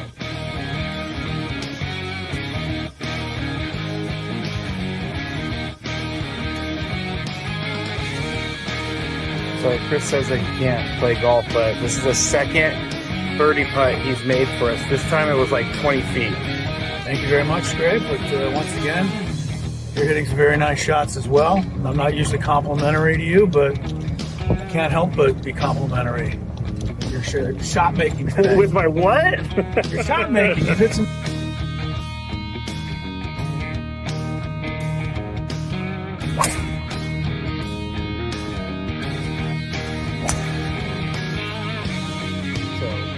We are week of 10 now, and it's getting really windy. It's actually kind of cold. I'm not gonna lie. I know we're in San Diego, but we're 3 under as a group. We just got off of a birdie, and I just hit my defense. 21 on the clock. Tony Gwynn Jr., Chris Ello, Adam Klug sitting in for Mr. Matt Scravy. All guests on the 97.3 The Fan hotline join us via the David P. Shapiro Fan Hotline. David P. Shapiro, criminal defense attorneys helping good people regain control of their future when charged with a crime since 2010. Visit davidpshapirolaw.com. Let's bring on my partner, Jesse Agler. Jesse, how are you, my friend? It's been a tough day for Padre fans as we mourn Randy Jones. How's your day going? Yeah, going okay, T. Thanks, and good to be with you. And yeah, that's not the kind of news you like to wake up to, obviously. And sad day. I got to know Randy before I got to know you. When I first got to San Diego in 2014, he was one of the first people I got to know. He was a huge part of the Social Hour show we did back in the day, and I learned a lot about the Padres and the history of the Padres and sort of the zeitgeist here in San Diego from Randy, who's a proud Powegian guy who's made his home here for a lot of years, helped me really understand, I think, the fan base and the team and the history, and then obviously baseball. And on top of all of that, just an all-time character in the best way possible. And, this isn't maybe fair or something I should cop to, but I sometimes judge baseball players by how well they would fit into a baseball movie. And it's like, you love the ones who would fit in seamlessly into a baseball movie. Randy Jones would fit beautifully into a good baseball movie with that personality, with that character, and with the way he loved to talk about the game. So I loved the man. He was wonderful to me. And look, from a Padres historical perspective, he was the first star that the Padres franchise ever has. I'm sure you guys have talked about. So it's a big loss. There's no question. Yeah, you hit it. I mean, if you did the movie Central Casting, they would spit out Randy Jones. So he'd come walking in and go, "Yeah, I'm your baseball player," and that would be it. The thing is, Jesse, you grew up on the East Coast, and I mean, I know the Padres. I don't know how much the word gets around, but you talked about it there. He was the first star we had, because there was no Padres before Randy Jones was here. I mean, I know they had a team for 5 years, but nobody heard much about it. When were you able to first kind of made aware of what Randy Jones had done, as a Padre? Was it when you got out here, or did that transcend even that? Yeah, no, I mean, I knew the name because he was a Cy Young Award winner. Yeah. And, I was the kind of kid who grew up and I knew the names of the Cy Young Award winners because I was that kind of lunatic. But I didn't really have an appreciation for what he meant to the Padres until I got out here. And Bill Center, who, I also worked with on that show, made sure in a way that only Bill can, that I understood Randy's import to the Padres, and is like, hey, you make sure, you're respectful of this guy because, as you just said, before Randy came along, the Padre roster was just, filled with, a bunch of guys that, just kind of floated in and out. He was the first anchor that this team had from a marketing standpoint. And boy, was he fun to watch pitch. I mean, you go back and you watch some of the clips, and they're hard to find, some of them, obviously. But just as he liked to say, and I'm not going to do the impression as much as I really, really want to, but I'm not going to do the impression. And I have a decent RJ, but I'm not going to do it now. But it was his whole line about, just being a sinker baller and throwing strikes. And he always used to say, hitters are dumb. You just throw the ball right over the middle. They're going to get themselves out 8 out of 10 times.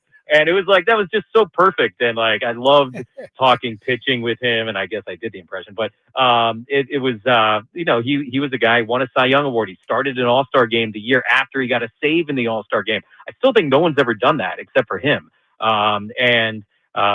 That was somebody that Padre fans are able to rally around in, the mid 70s when, again, there really wasn't much else to rally around. And then, thankfully a few years later, Tony, your dad comes onto the scene, and Nettles and Goose and that first great Padre team kind of takes off. But Randy was the reason to care about the Padres for a couple of years there when there weren't a whole lot of reasons at all. Jesse Agler joins us here, voice of the Padres. And Jesse, in our job, we get a chance to kind of mingle with a lot of different people.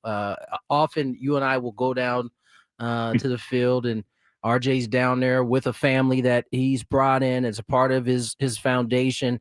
And he never misses an opportunity to make sure he comes and grabs you. Like, hey, come say hello to this young man or this family.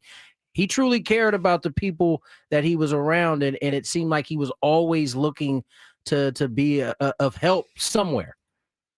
He put real roots down here. He's an Orange County guy, so it's not hard, but he put real roots down here. And I think many decades ago he understood the military community in San Diego, what life was like for so many of those folks, and so he dedicated endless hours, most of which I'm sure went unseen to most of us. Trying to just make life a little bit more fun or easier for military families here in San Diego. And yes, we would see him down on the field, and he'd literally grab you by the collar and just, bring you over. It was like, we're always happy to do it. We're never going to say no, but he didn't even bother asking the question. It was Junior, Jesse, come here. That whole thing. That was good. And, right there. That sounded like yeah. I got a little more into it the second time. Yeah, good. I kind of half-assed it the first time. But he cared so much about this franchise and this community and the people who inhabit it, and he gave endless amounts of himself to all of it. Jesse Agler, of course, is with us, voice of the Padres, talking a little bit about the life and times of Randy Jones. One of the things I know you would have appreciated, Jesse, had you been the broadcaster back when Randy was pitching, was that the games only took about 20 minutes. That's another part of his legacy. This guy used to go out there and he didn't strike anyone out. So ball were put in play and you were out of there in an hour and 45 minutes and, could go do something else after get out of there. So he must have been well loved by the broadcasting crew and everybody in those days. There's no doubt. What was the famous game where he and Jim Cobb went head to head, right? And I think it was like an hour 28 or something crazy like that. Yeah. I mean, and again, it goes back to his whole philosophy of pitching.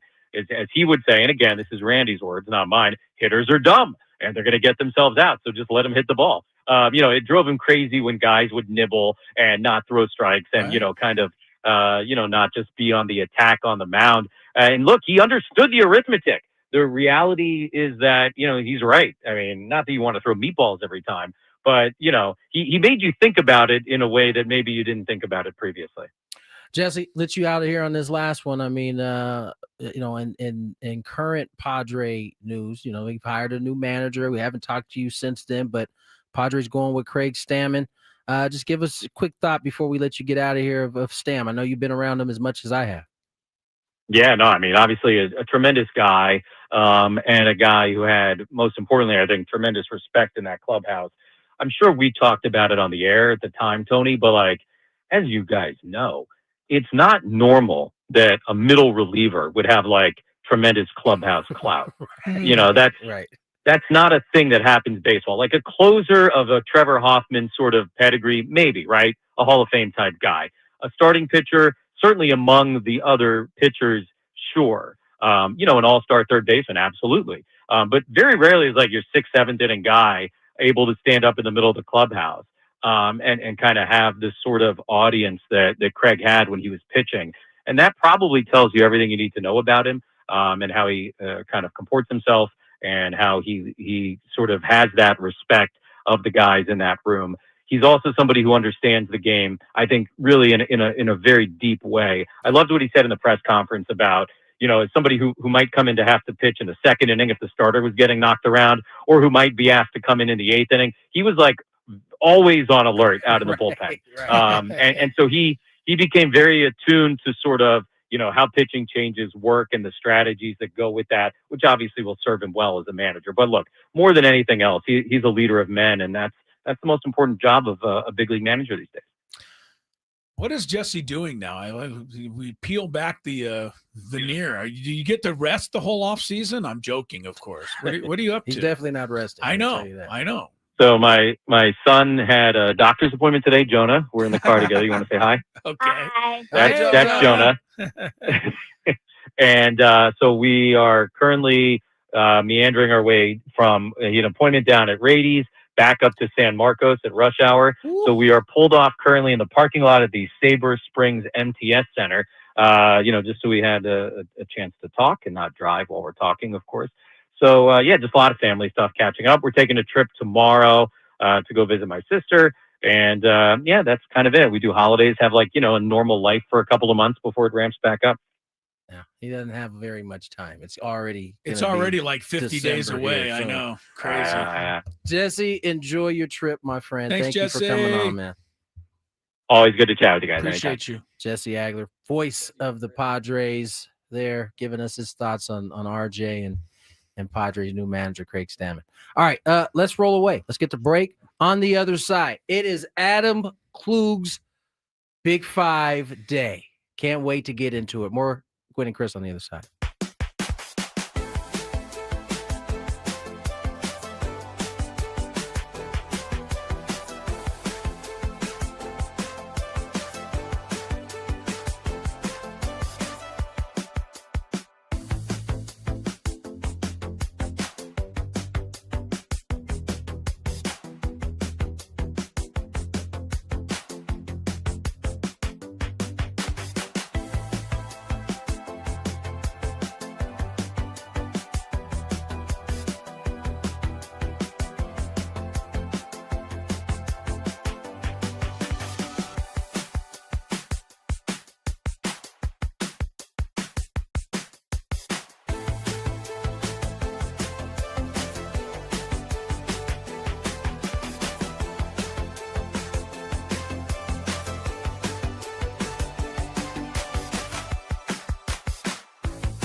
times of Randy Jones, who passed away at the age of 75.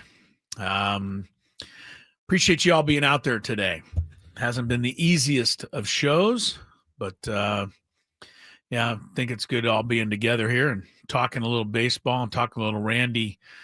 The famous game that Jesse mentioned against Jim Cott and the Phillies actually happened in the 1977 season. It was the year after his Cy Young, early in the year, and Padres beat the Phillies. Final score was actually 4-1, Tony. 1 hour and 29 minutes. Can you believe it? Sweet music. 129. Are you kidding me? You'd be home at what? 6:30? You'd be home at 8 o'clock. Yeah, 129, 6:40 game. Yeah, 9 o'clock. 9. You'd be out. 8:10. You'd be getting out. You'd be getting out at 8:10. Yeah, 8:10. Wow. Randy had 1 walk, 1 strikeout in that game. That was a lot for him. He actually pitched a 10-inning game once against the Giants, complete game. And in that 10 innings, had no strikeouts and no walks. Hey, put it in play. Everybody put the ball in play. Put it in play. Yeah. All right. Let's check a little traffic, put that into play, and then go to Adam Klug, sitting in with today's Big Five, and he's usually really good at these. From the 855 Get Ross Traffic Center, protecting San Diego after accidents or injury, here's Kelly Danick. This game day traffic report is brought to you by Crystal Geyser, Alpine Spring Water. Got a few things that might slow you down a bit. Southbound side of the 15 before the 8, a stall vehicle being cleared out of middle lanes. Southbound side of the 805 past University, crash over the right shoulder. Then in the South Bay, South 805, Palm Avenue off-ramp, a collision. North 5 Coastline near Santa Fe Drive. There is a crash over the right shoulder and got a stall eastbound 78 near San Marcos Boulevard. Got the left lane blocked. What makes Crystal Geyser Alpine Spring Water different? They always bottle their Alpine Spring Water less than 1.5 miles from the spring source. And all of their bottles are made with 50% recycled plastic from their own recycling plants. Crystal Geyser, bottled at the spring source. I'm Kelly Danick with Gwynn and Chris, San Diego's #1 sports station, 97.3 The Fan. It's that time of the show when we check on the latest in sports. Only the most important topics and questions are brought to light. Stop what you're doing and listen. These news stories will astound and amaze you. The one, the only. Oh my God, who the hell cares? The Big Five starts now on 97.3 The Fan.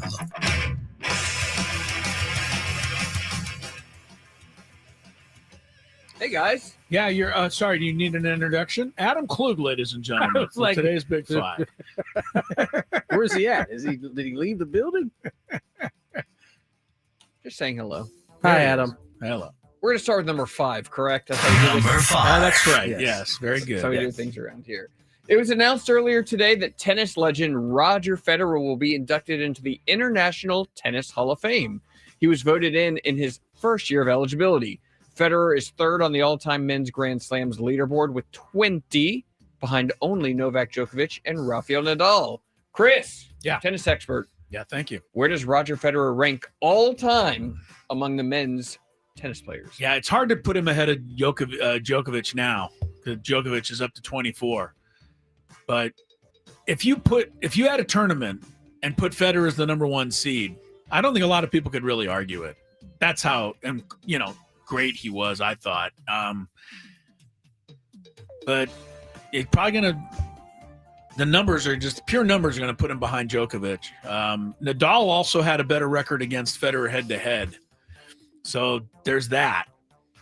It's interesting, though, because those are the 3 best of all time, and they all played at the same era. I think Nadal and Djokovic caught Federer at the back end of his prime. Maybe a little bit. I think if you put Federer in his prime and all of them in their you prime, might be right, Tony. I think I'm giving it to Federer. That's a really good point. And I wasn't a fan of his at first, but over time, watching him, even as he started to, you could tell he was kind of getting to the back end of that prime.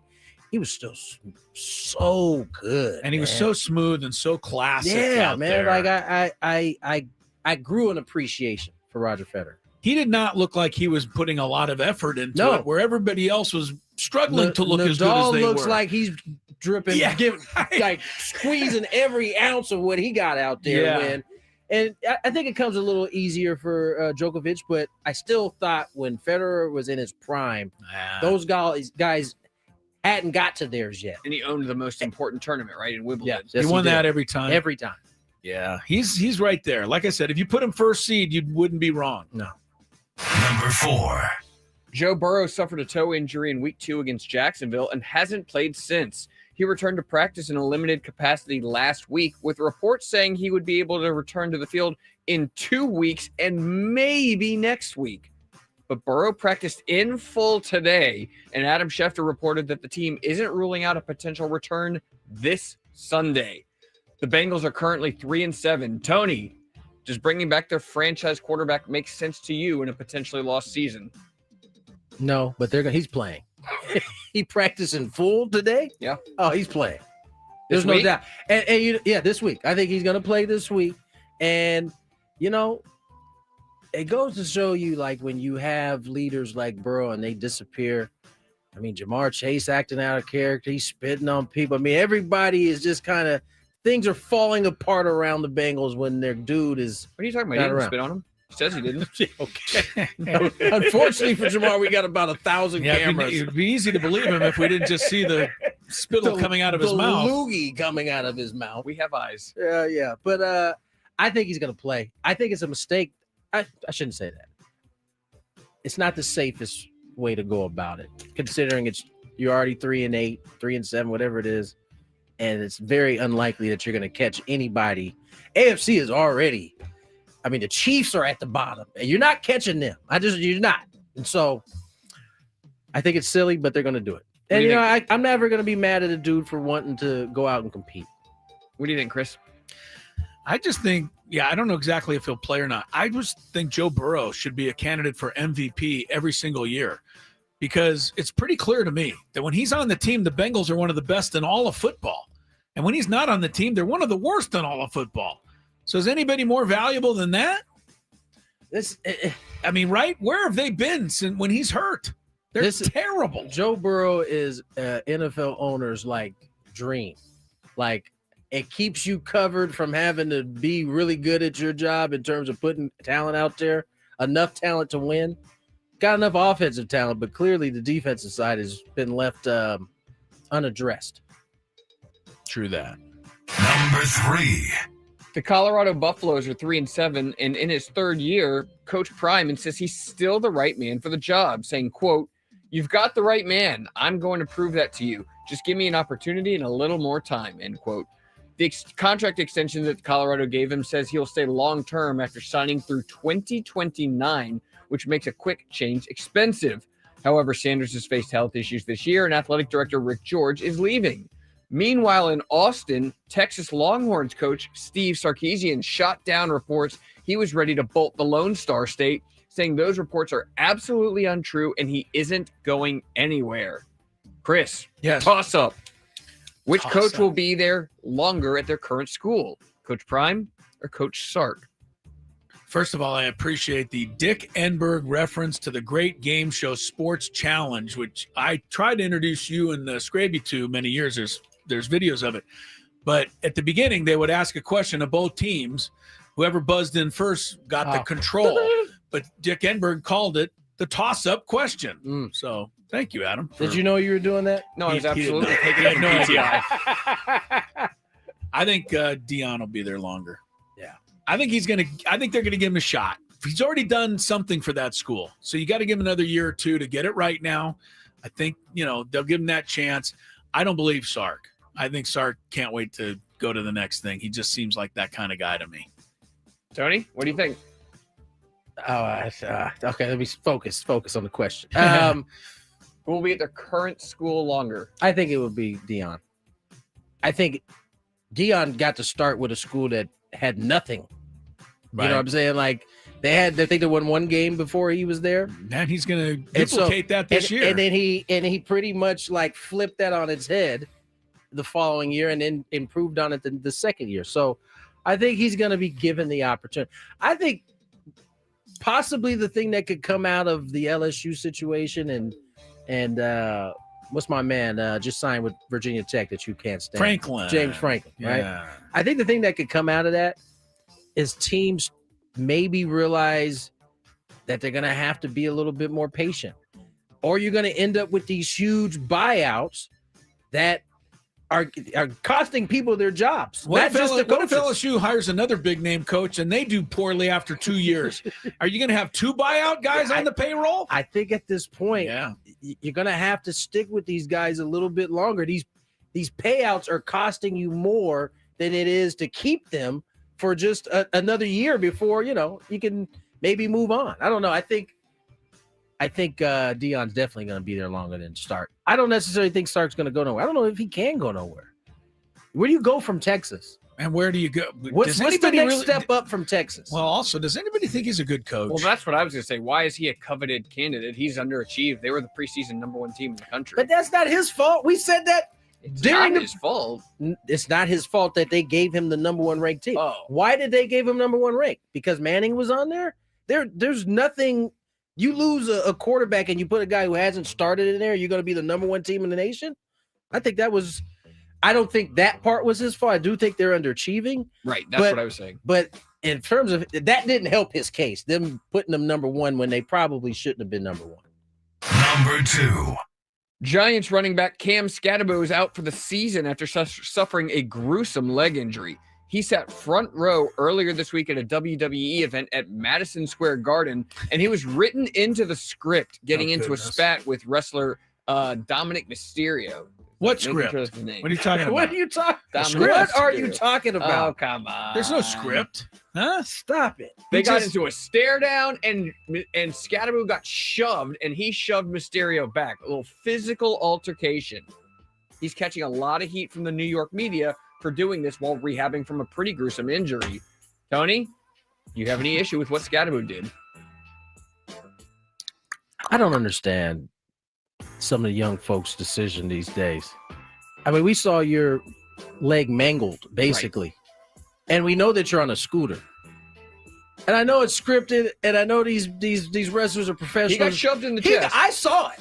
He got shoved pretty good. And I just imagine on a roller, like, that ain't like the easiest thing. I'm glad he's all right and nothing happened, but I'm just sorry. You got to know where you are. In a place like New York, I'm glad you didn't get hurt.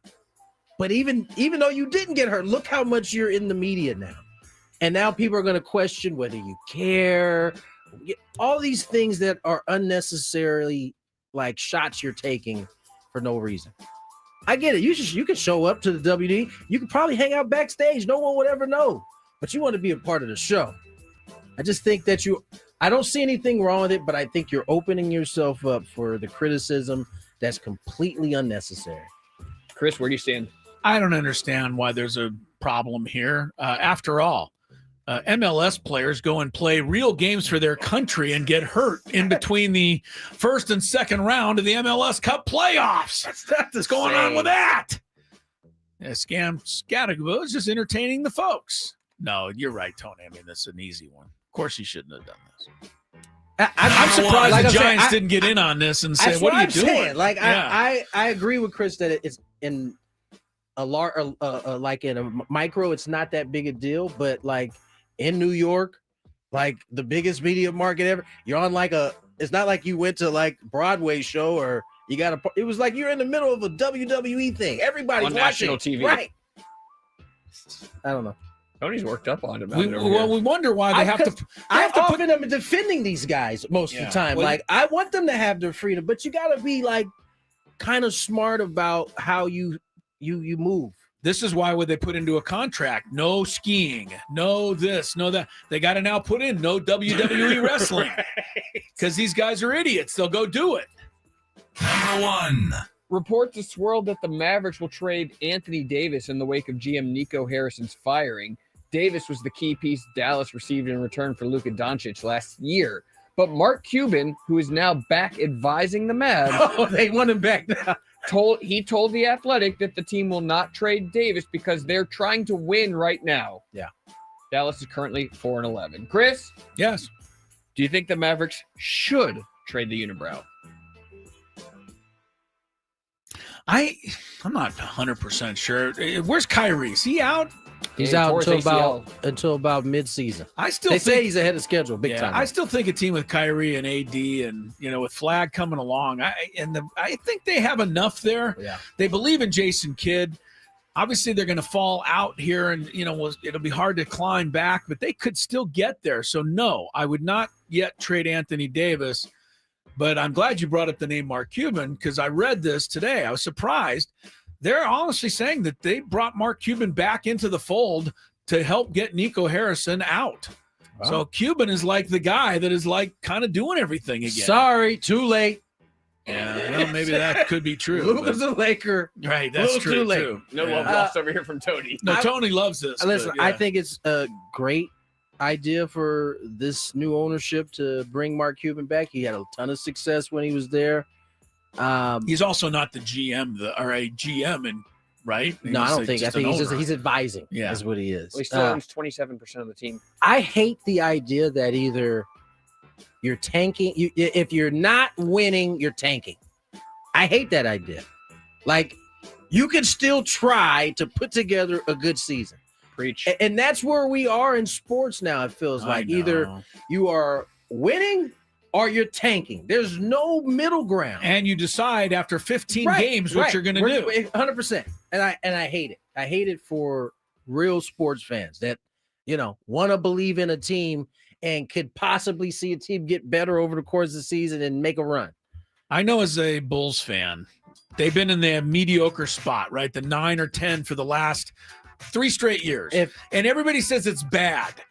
I still don't want them to lose on purpose as a fan. I want them to try to win the games. At least if your organization has been in the middle ground like for a long, I understand and say, you know what, we're tanking, we're going to try something different. That's not either win or tank. Win or tank. Like, spend some time in the middle ground. See if you can make a jump from the mid spot. I don't know. I'm with you. Maybe it's wishful thinking. It is, but I like wishful thinking. It is. All right, we'll do a little happy hour coming up. Another hour to roll on a not the world's happiest day, but we'll make it work. Stick with us till 6. Gwynn and Chris.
It is a happy hour. We travel. 5 o'clock on the dial. Tony Gwynn Jr., Chris Ello, Adam Klug sitting in for Mr. Matthew Scraby. Remember, you might want to be listening at around 5:35. That's when we'll announce today's biggest fan for a chance to qualify for a night in our Odyssey suite at a future Padre game with all of the fan staff. Register your name at 973thefansd.com/biggest fan in order to potentially have your name called. I will also be remiss if I didn't remind you that all guests on 97.3 The Fan join us on the David P. Shapiro Fan Hotline. David P. Shapiro, criminal defense attorneys, helping good people regain control of their futures when charged with a crime since 2010. Visit davidpshapirolaw.com. Okay, a couple of things I want to kind of get to. Rob Manfred. We talked a lot about him today and this possible work stoppage. He's currently, where is he at? Where is this at? This took place recently. He did some interviewing, some question answering, I should say. A lot of it was about the prop bets and kind of the decision to kind of work with the gambling sites. Yes. and bring I think the maximum bet is $200 now on prop Brought bets. it down and the prop betting. And he continued to do one of your favorite things, which is really highlight the greatness of the relationship with the gambling outfits, which are helping keep a lid on all of this. Right. I knew you would like that part. I don't like it. And I read it earlier today and I went, like you're waiting. Yeah, this is unbelievable. I mean, you talk about turning a negative thing and just, I guess some people buy it. Can I play devil's advocate? Please. Is he wrong, though? What, that the fact that they have a relationship with him helps him keep a lid on it? I don't know. Let me ask you this then. I'm not sure, because who is baseball in with? Is it FanDuel, DraftKings, or is it both? Is it all of them? It might be both. I think it might be. I think all of them are tied in with. They all of work them together. Okay, so the agreement, is allowed, giving us the ability to monitor what's going on. It's almost basically like he's saying this is how we caught the guys that are doing right now. But wasn't anybody monitoring what was going on before? Beforehand? So did he need to bring in FanDuel? We'll use them as an example. Did he need to bring in FanDuel and the umpteen million that they bring to the table in order to watch gambling, or were they able to watch it before?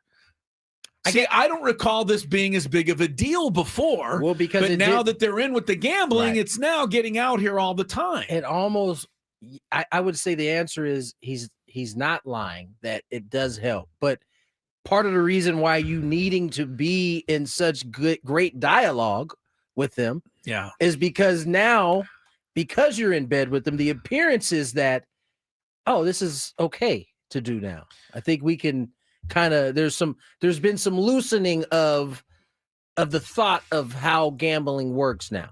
I mean, Rob, I think you're terrific.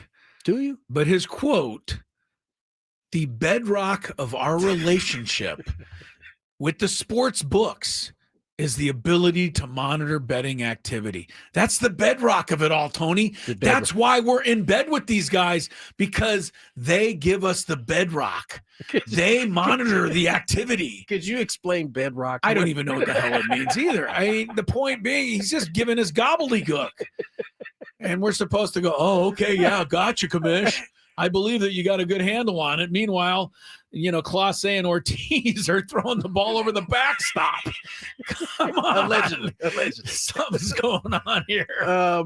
He didn't just talk about that. He had a few other things. Now, remember, Tampa Bay Rays were playing in the Yankees spring training facility. Right. Looks like they'll be moving back into their facility at some point in 2026. Oh, that's actually surprising. Which is good news. Yeah. Yeah. He says, I think they only have 2 panels left, I believe, and they expect that the roof will be dried out the first week in December, which is really important milestone for us. There's going to be a new turf and padding, new flooring throughout renovations of the suites, seating areas. All the air quality tests have come back fine. We're really pleased with the progress. He said it. Also, one last thing before you get to the ahead. next one, because I know the next one's the one that people are going to want to hear. It's a good thing that they're moving back into their stadium, except it's also a bad thing because it's the worst stadium in the major leagues. So he didn't say that, but I'm going to say it for him. I will say this, at least from an amenity standpoint, they will be moving back into big league digs. It's a big league opposed ballpark, to yeah. being in spring training all over for 162 games Yeah. or whatever it was. All right, here's the news that you guys are want to hear. Yeah. Of course, being that the Padres are possibly looking, ownership is possibly looking to sell. That was a question he was asked. Manfred said he expects there would be interest in buying the San Diego Padres after the Seiler family announced it was exploring potential sell of the franchise. Quote, "My guess it's a really appealing franchise. They've done a great job building a fan base. The in ballpark experience in San Diego is probably one of our best. They've got great players, and I expect there will be a lot of people interested in buying." Yes, the Padres are the bedrock of the National League, according to Rob Manfred. We're going to have to incorporate that all the time now. Here's my only thing. This isn't on him because I don't expect him to give us more news than he needs to. Somebody needed to follow up and say, is there any chance that franchise would move? Yeah. That's what I want to hear. That's what our fans want to hear. I think we know it's unlikely, but I'd like to hear the commissioner say, absolutely not. We will not let them move. In his defense, I think that's so far off of his radar. Okay. In terms of the Padres ever moving that, and for that matter, the reporters that were there. Right. So they don't it's not feel even they something need to address it. Here's the other thing that I don't know if anybody caught. MLB, and I've been kind of complaining about this a little bit at the end of the season. They just re-up with PitchCom for another 6-year extension. How many times at what point can we get it fixed? Yes. At what point in this 6-year deal are we not gonna have a pitcher come off the mound and then some little kid run out there with one that works? Why weren't he using the one that worked before? This thing was supposed to be problem proof. It's not. It's not. Every game. Every game at least once. At least one. Is that you're going one a game? At least once somebody comes off or a catcher calls timeout and the umpire is stalking the catcher because they don't want you to sneak in some an extra meeting. Some extra meetings in there. And it's also in the 8th inning when the crowd's into a crescendo and the game's on the line and the reliever's like, I can't hear anything. I can't hear anything. Can't come up with We got to get that fixed. Please. All right. So the other baseball deal. I mentioned this earlier. Baltimore Orioles traded Grayson Rodriguez to the Angels for Ward, guy that a lot of the Padre fans wanted the Padres to get last year. And listen, I think Ward's a good player. I don't understand. So Baltimore, are they not trying to win this year? Because if I recall, the thing that got Baltimore in trouble was it didn't have any pitching.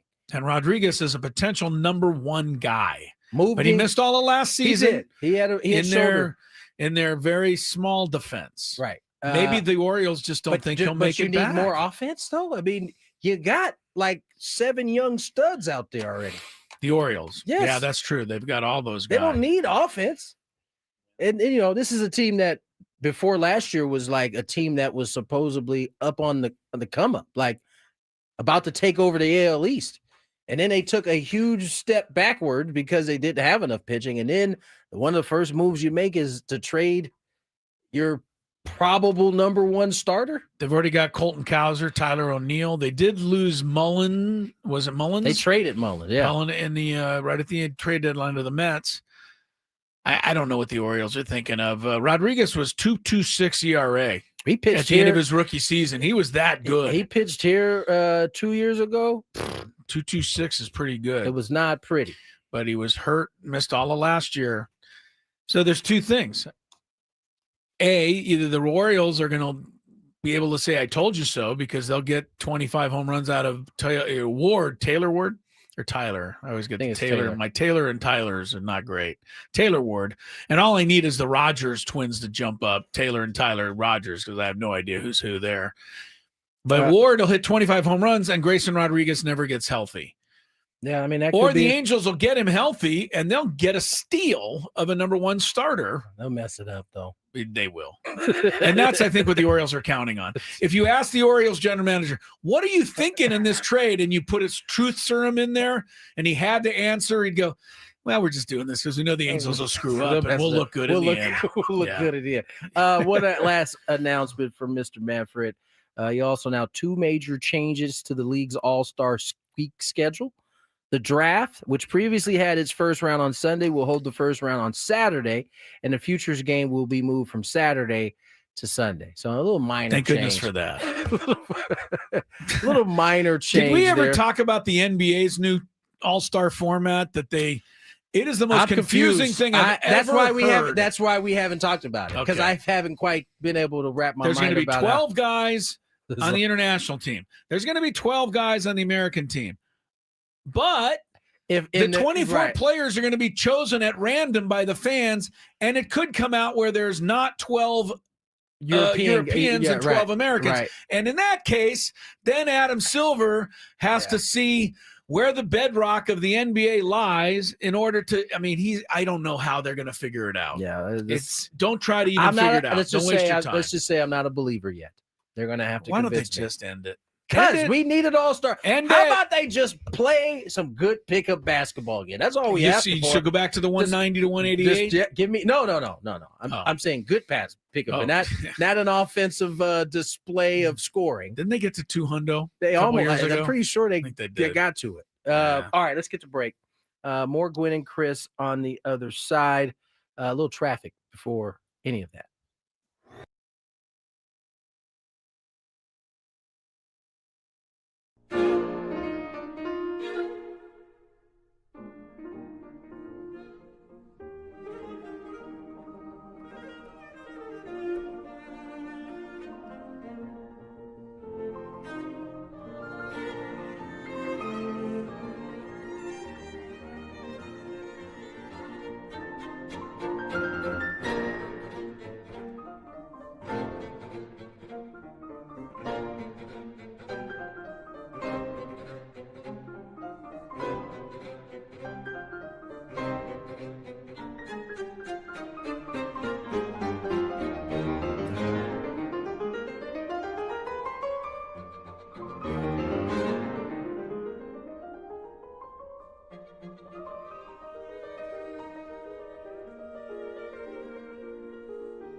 Back to Gwynn and Chris. 5, 18, 19, 20. Yeah, okay. I got that. I can count. We are back, and we're going till 6 o'clock. Ted Leitner was on with a little earlier, talking about the life and times of our friend Randy Jones, who passed away at the age of 75. You'll hear that interview. If you missed it this afternoon while you might have been working, you'll want to listen on your way home. Our visit with Ted, talking about RJ, coming up in about 15 minutes. In the meantime, a couple of other things going on around the sports world. I believe you mentioned this one, Tony. Joe Burrow, closer to playing. Listing, got a practice listing today. He participated. Maybe the Bengals bring him back as soon as this weekend. Full participant. Against the Patriots. Lamar Jackson's on the injury report again, this time an ankle. Can't have him go. For Lamar.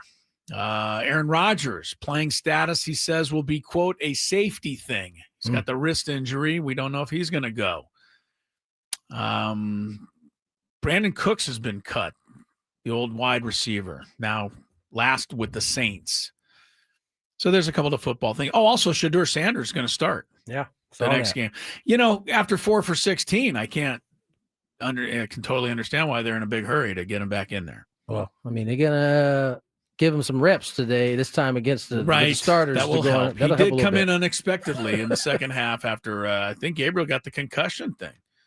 CJ Stroud's out this weekend, third week in a row. Yeah, with the concussion. We didn't talk about it, but Monday. But Chris Boyd, they could defend the corner for the New York Jets, was shot on Saturday night. Was left in stable condition. He's now breathing on his own now, and is alert and smiling, and so seems like he's on the mend. Hopefully. I don't know do we have any details on what happened here? Not really. He was out. Jets were off last weekend, so he was out at a restaurant, and a gunman shot him in his abdomen. Basically, just shot him. Yeah. Don't have. Oh, here we go. Got some little details. The shooting occurred at just after 2 a.m. Nothing ever good happens after 2 a.m. I think there's many coaches have said that. Just thinking that. Yeah. Boyd and his friends got into a scuffle outside the restaurant with a group that included a person police are looking for. Police sources told ABC News the confrontation led to the shooting. Sources said Boyd was transported by EMS to Bellevue Hospital, where he was initially listed in critical but stable condition. So hopefully he gets better. And the lesson there is try not to get in a scuffle, even if you're in the right. Listen, something. One of the coaches, one of my coaches, always uses. I've probably heard this many times. Nothing good typically happens after midnight. Yeah, don't get in a scuffle after 2 a.m. But also don't get in one anyway. Right. It's just not worth it. Even if you're 100% right, just try to let it go. It's so much smarter. A couple of NBA stories. This one's for Scraby. While Scraby is out today, not working. Zion Williamson has been returned. Is he the working? Ball game. He's working. He's back for return. The Pelicans irony and that Zion returns to work with Scraby. Lazy boy Scraby's got the day off. But Zion is back. I mentioned this to you, but the Warriors are pretty much sitting out the whole squad tonight in Miami. So this should elicit what we talked about the other day. Look, here's the thing. Jimmy Butler has a back injury, so I think he's not resting. He's not hurt. resting. Draymond Green has illness. Oh, he's sick. Steph Curry has ankle soreness. All actually hurt. Steph Curry has ankle soreness. Could you imagine he's going to miss Game 5 of the NBA Finals? Sorry, no Steph Curry tonight. The ankle's a tad sore. If I recall, last time we did this, I think you read. Man. Did you read the guidelines? I thought that you read the guidelines. The guidelines are that 2 or more star players from one team cannot be held out. So you have to make up the injury. It's very simple. There it is. That saved the Warriors $100,000. Clearly, the Warriors were worried about that $100,000 because they went as far as to lie about. They're lying too. Draymond Green is not sick, and Steph Curry can certainly play. I just literally saw him talking trash to a fan that was calling him Angel Reese the other day. He was not happy with. So it didn't look too injured. Yeah, Draymond better make this look good, and he better miss his next podcast because he's just too sick to get out there. I don't know. The NBA's got it. They really do have an issue, and we've talked. I think Steve Kerr hit it. He's kind of agreeing with what I said, but so that's not why I agree with him. But the pace, the pace is bad. That's not going to change. So the one thing that's got to change is they can't do back-to-back games. Yeah, and they're just going to have, and that means they're going to have to spread the schedule out longer. That's just what it is. Either that, or you're going to shorten the schedule, which I don't see them doing. Has anybody ever given money back in sports? Ever? Let me rephrase that. Has any team ever given money back? No, I checked into it. No one's ever given any money back. So, it's going to get longer. Is what the only solution is. They've got to do something because the fans are going to get upset if they're not already upset. And I mean, I look at this game like here's one right now. Halftime, Houston 57, Cleveland 40. Now we know Cleveland is like an NBA Finals type team. Yeah. But tonight they've scored 40 points in the first half. They're getting blown out by 17. Now, I didn't look, but I just assume if that's the score, maybe all their players are just not playing. No, they're in there. But they are in there. They're just getting touched up. My point being, though, the first thing you think of as a fan, though, is, they must be sitting guys out. Mitchell must not be playing. Or Mobley must not be playing. Well, Mitchell shouldn't be playing. He's got 2 points. He never seems to do that against Chicago. He usually gets 62 against them. There isn't one player in their 9-man rotation that has a plus on their plus minus. They're all negative so far. But that's what you think as a fan. Yeah. And let's put the gambling back into it because the NBA is in the whole thing with the same as baseball. I mean, your fans, if they want to wager on games, are really risking it because you don't know even what team you're really wagering on. Another reason why it's probably not that smart to be betting on basketball. I'm just saying. Dudes are going to be missed in and out of the lineup. It's part of the reason why I stopped playing fantasy in basketball. Fantasy basketball. It's too really hard. Tough. Like you got to be on it because a guy could be getting ready to play and then boom, scratched. And then you get the goose egg. Right. Nothing quite like it in there. Oh, it's so as a fun. Fantasy player. I've experienced it twice in my NFL fantasy this year. NFL fantasy, if a guy gets when they announce it like during the warm-ups, you're that's like, the one I have no shot. That's the one that gets you. Yeah, can't do it. It's everybody's nightmare as a fantasy player that so-and-so is going to be scratched. As a last minute. That's the game time decision one. It's like, by the way, I think AJ Brown had the best quote of the year. Even I would get rid of me in fantasy because they won't throw me the ball. He's like, stop it. Because he felt bad like he's not doing well, but he said it's out of his control because they just won't give him the ball. Yeah. Speaking of that, Jalen Hurts having some conversations with the media today. What happened there? Well, he what did he do? Not win by enough last week? He was basically asked about the reports that there's some frustration within the organization about, him not being willing to push the ball down the field. And he said, I'm not surprised by anything. This is kind of the nature of the position. Okay. But I put my energy and my focus on trying to go out there and do the best and trying to learn, trying to build, trying to take in the things that I can try and improve on. Some players have grown frustrated with Hurts' approach this season, according to a report by The Athletic. Specifically, when it comes to his hesitancy to throw the ball into tight windows against zone coverage. The frustration stems primarily from Hurts playing, quote, his game instead of taking what is discussed during the course of the week and transitioning it into the game according Is to it possible that these players are just not open?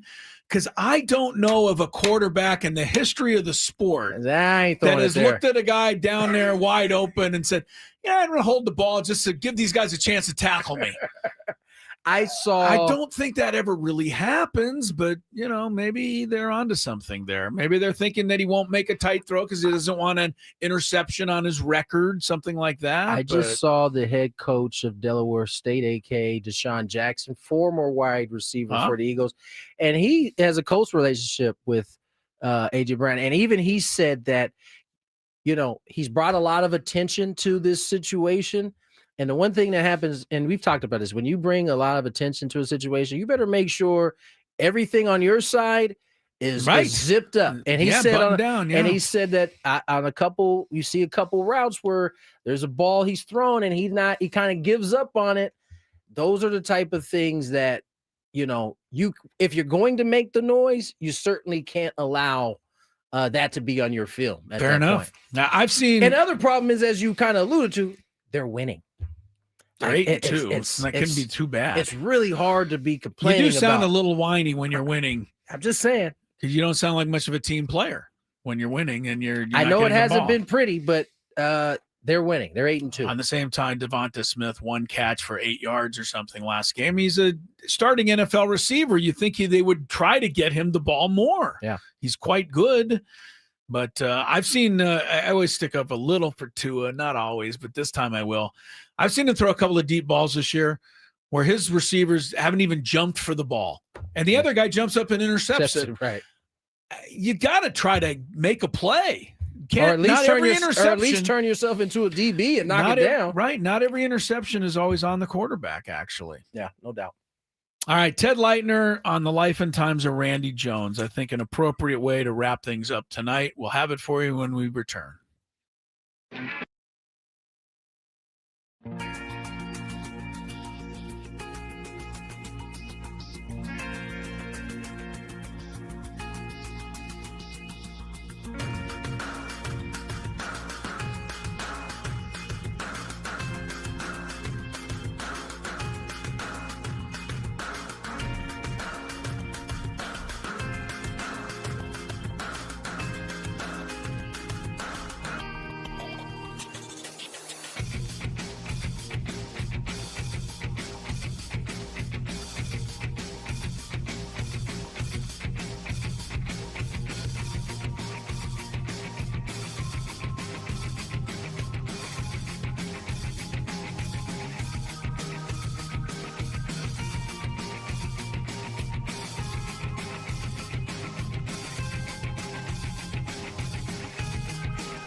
.536, so you know what that means.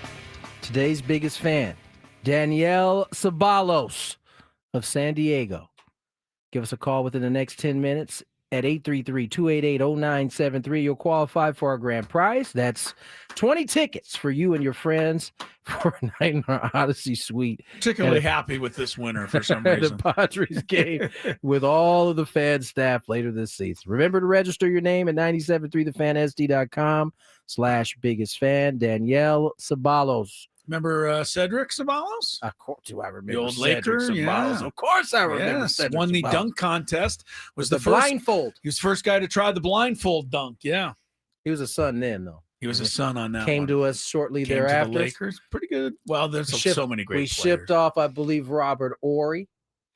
Wait, did we get Robert? I think, yeah, Robert had thrown the towel, I think, at Danny Ainge's face on the bench that day, and they shipped him out not too much longer later. Danny Ainge. South Carolina women, by the way, are only leading Winthrop by 44. They got in some the work to fourth do. quarter. They got 20 more points to beat the spread. They got there. some work to do. Come on. Get to it, young ladies. All right, yeah, so Danielle Ceballos, you got your chance. You probably got about 8 minutes now, a little 8 minutes, 30 seconds. 833-288-0973. All right, earlier, Theodore Leitner joined us to kind of reminisce on Randy Jones and his career and his time here in San Diego. We're going to get you to that after traffic. From the 855 Get Ross Traffic Center, protecting San Diego after accidents or injury, here's Kelly Danick. Traffic is brought to you by the San Diego District Attorney's Office. Okay, those of you who are still having trouble driving home in the dark, you're making it tough on everybody else out there. Way too many crashes. Come on, westbound 8 for the 163. Guess what? This crash is blocking middle lanes. Southbound 5 before Gilman, accident over the right shoulder, and South 163, an accident right before Mesa College. This one involves a motorcycle. It's got the fast lane blocked. Southbound side of the 805s had some tough times this afternoon. Looks like crashes half cleared near University. Another crash cleared from Palm Avenue off-ramp. And southbound side of the 15 past El Cajon Boulevard, there is a collision. It's been moved over to the right shoulder. Workers' comp fraud costs us all. Fake claims and premium scams drain $34 billion a year. That means nearly $1,000 more per worker and higher prices for everyone.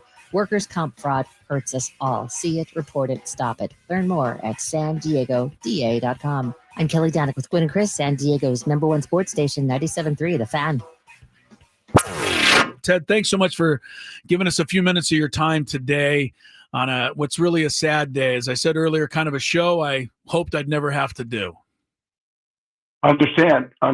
48 years I knew Randy, And from the very time I got here in 1978, and he was still pitching at that time, and pitched for a couple of more years before he was traded to the Mets, and got to know him. But then who didn't?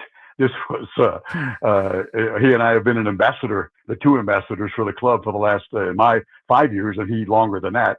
And I just it's been a blessing to me to be an ambassador, and a blessing to me further to be an ambassador, because I've gotten to know Randy so much better the last 5 years as co-ambassadors, because Peter Seidler asked me to spend a couple of games per homestand in the owner's suite and be with people and so forth.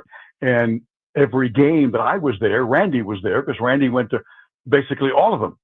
And so we would dine together, and Marie would be there, and the grandkids and kids through the years. And I got to know him better then than during the time that he played. And I am so blessed by that and so grateful for that, and has been through so much. I mean, so much. It's the business of getting into the 70s like we are, and you just want, to be healthy first and foremost, regardless of the age. And he didn't have a lot of luck with that, from the throat cancer to the major back surgery.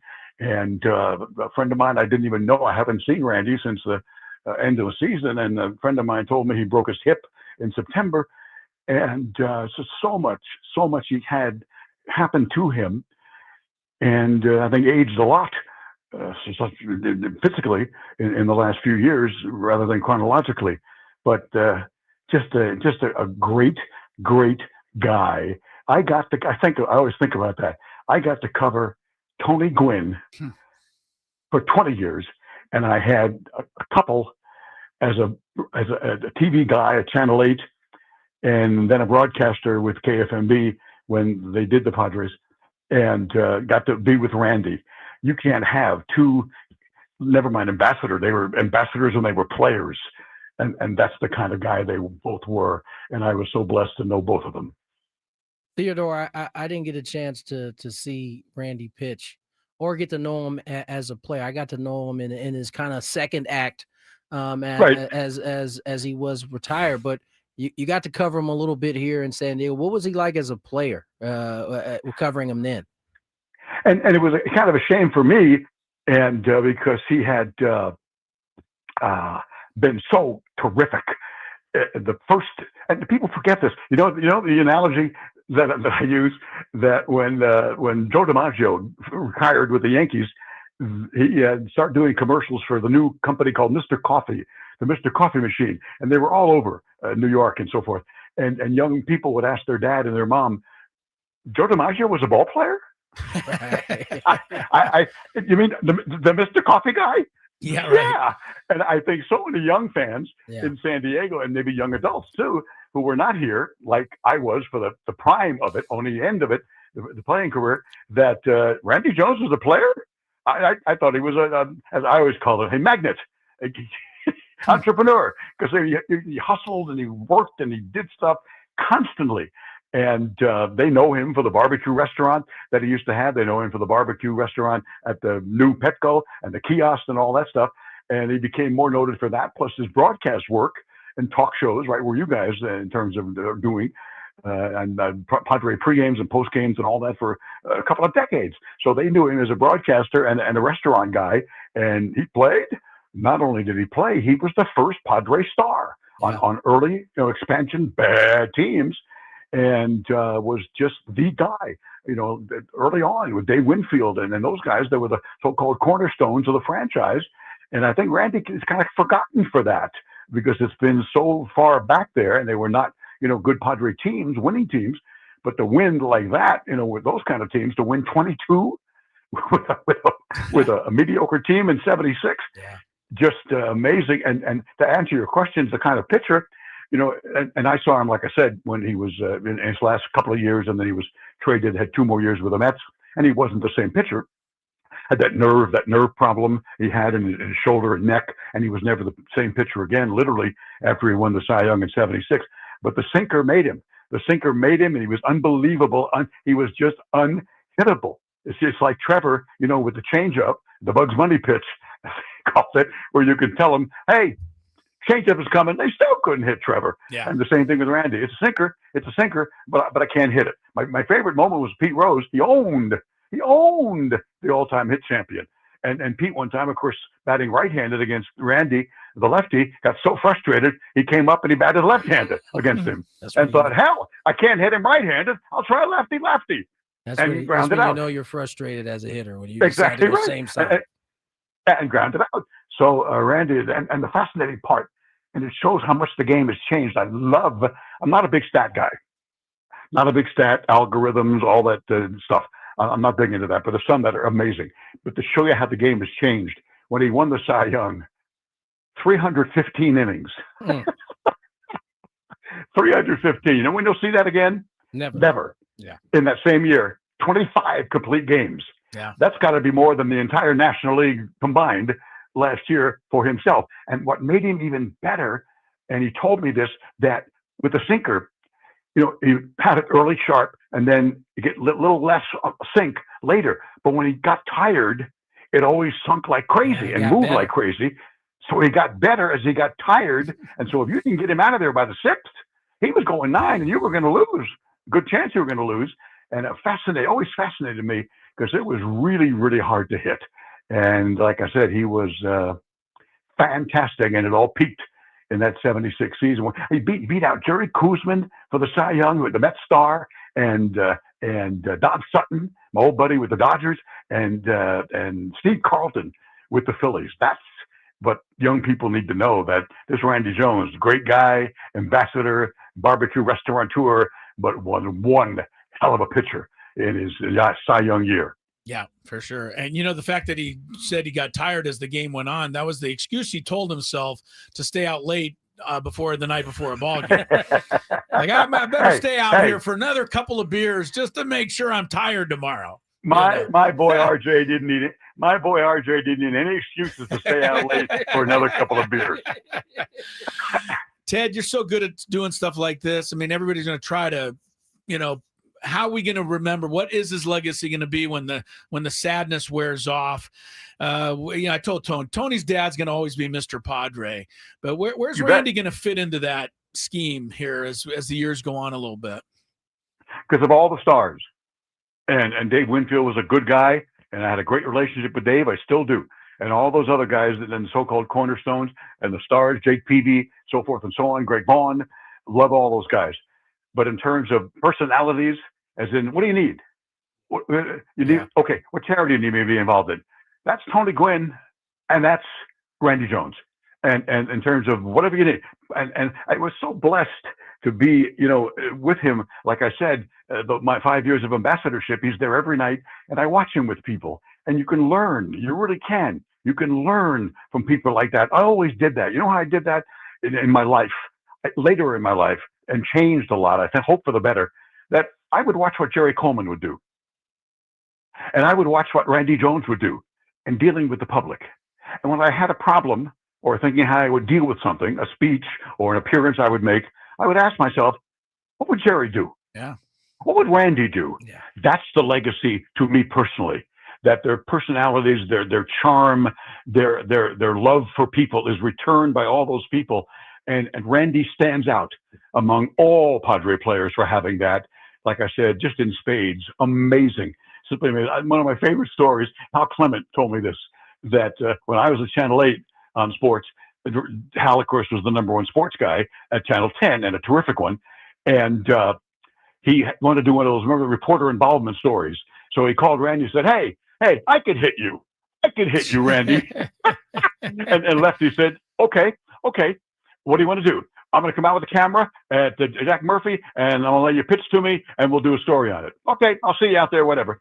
And he goes out there. Now, Hal tells me that RJ is throwing lollipops at him. You know, he would throw 85, but now he's throwing 70.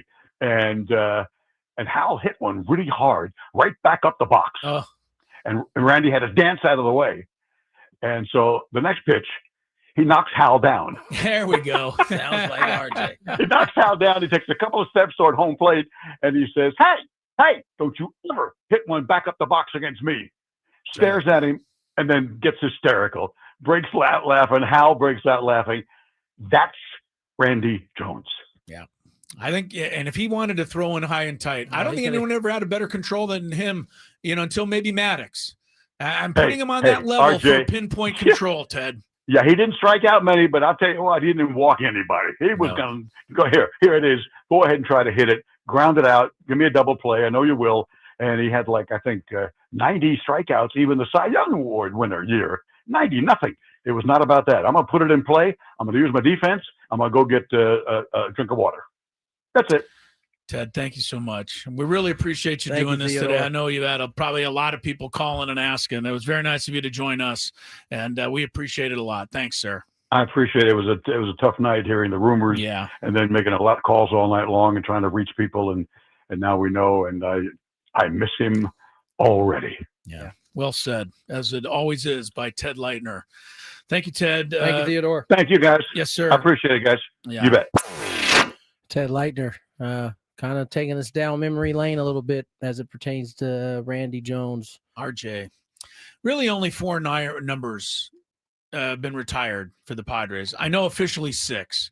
One was Garvey. I always feel that was for a moment rather than a career.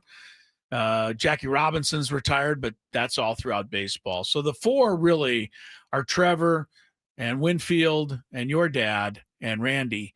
And 3 are in the Baseball Hall of Fame. Right. Randy's not, and he's not ever going to be in the Baseball Hall of Fame. But I like something that Don Shula once said. It just popped into my head. Don Shula said he coached 3 Hall of Fame quarterbacks in his career: Johnny Unitas, Bob Greasy, and Dan Marino. And he said, but the guy who took over for the injured Greasy and led Miami to the undefeated season was an old fellow named Earl Morrill. And Don Shula always said, Earl's in my personal Hall of Fame. Yeah, I bet. So Randy Jones, he's always going to be in my personal Hall of Fame. I don't think you're the only one. Yeah, for sure. Real quick, we were supposed to have Michael Flix on today. We weren't able to get that done. He'll join us next week. We'll have our kind of preview, get our high school preview and prep talk going at that point next week. So sorry for those. We know we teased it today. Because of the news that kind of broke, it ended up kind of working out the way it did today. Adam, nice job, man, on the 1s and 2s. Thanks, today. Adam. Thank you very much, guys. Love being here with you. Yeah, I'm jealous. You guys get to go home. Where you relax, lay down, go to bed in your own bed. I'll be on a flight overnight to the Bahamas. It's horrible, guys. I can't be sitting upright all night. I'm sure. Going to be terrible. As you get to chill for the next 5 days with 2 games. Is that what it is? 2 games in 5 days. Yeah, but I will be with you guys tomorrow. Yes. That's the plan. Yes. As long as I, get the equipment working, which is always a bit of a thing. Our listeners are trained to know that when you say you'll join us and you're not going to be here, that it's a 50-50. It's a 50-50, but Scraby, I think he wants me to get it to work, but I also think he doesn't want me to get it work so that he can get mad about it. I can kind of feel the same way. Like, Chris, how do you not know to work anything? He wants to be mad either way, right? That's right. So if you don't join, he's like, he always says he's going to join, and then he never joins. And then if you join us and it all works, then he's upset that I got it working. So tune in tomorrow to see if I have to depend on him. See if I get it working tomorrow. But I plan on being here after the agony of flying over there tonight. There was one thing I was going to hit on before we got up out of here. I can't remember what it was.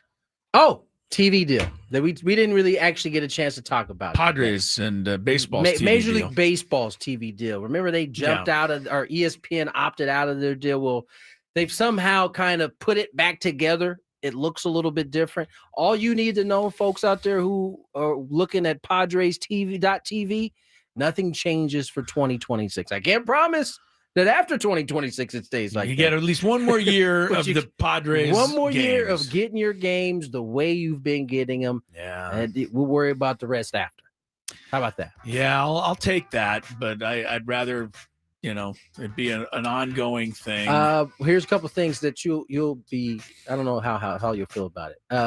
NBC, Peacock, they are now part of Major League Baseball again. Oh, terrific. Netflix. I think I'm still a member of Peacock because they will never cancel me. I just keep paying them for no reason. Netflix is also a part. They get a couple, I think, three one-off games. They get opening day. They get home run derby. And I believe they get the the cornfield game, the Field of Dreams game. All right. Yeah. I can live with that. So they get those. So we'll probably get into a little bit deeper explanation tomorrow when we have more time. No Chronicles today because Adam Klug has got to get out of here. We also will get out of here. We'll see you guys tomorrow.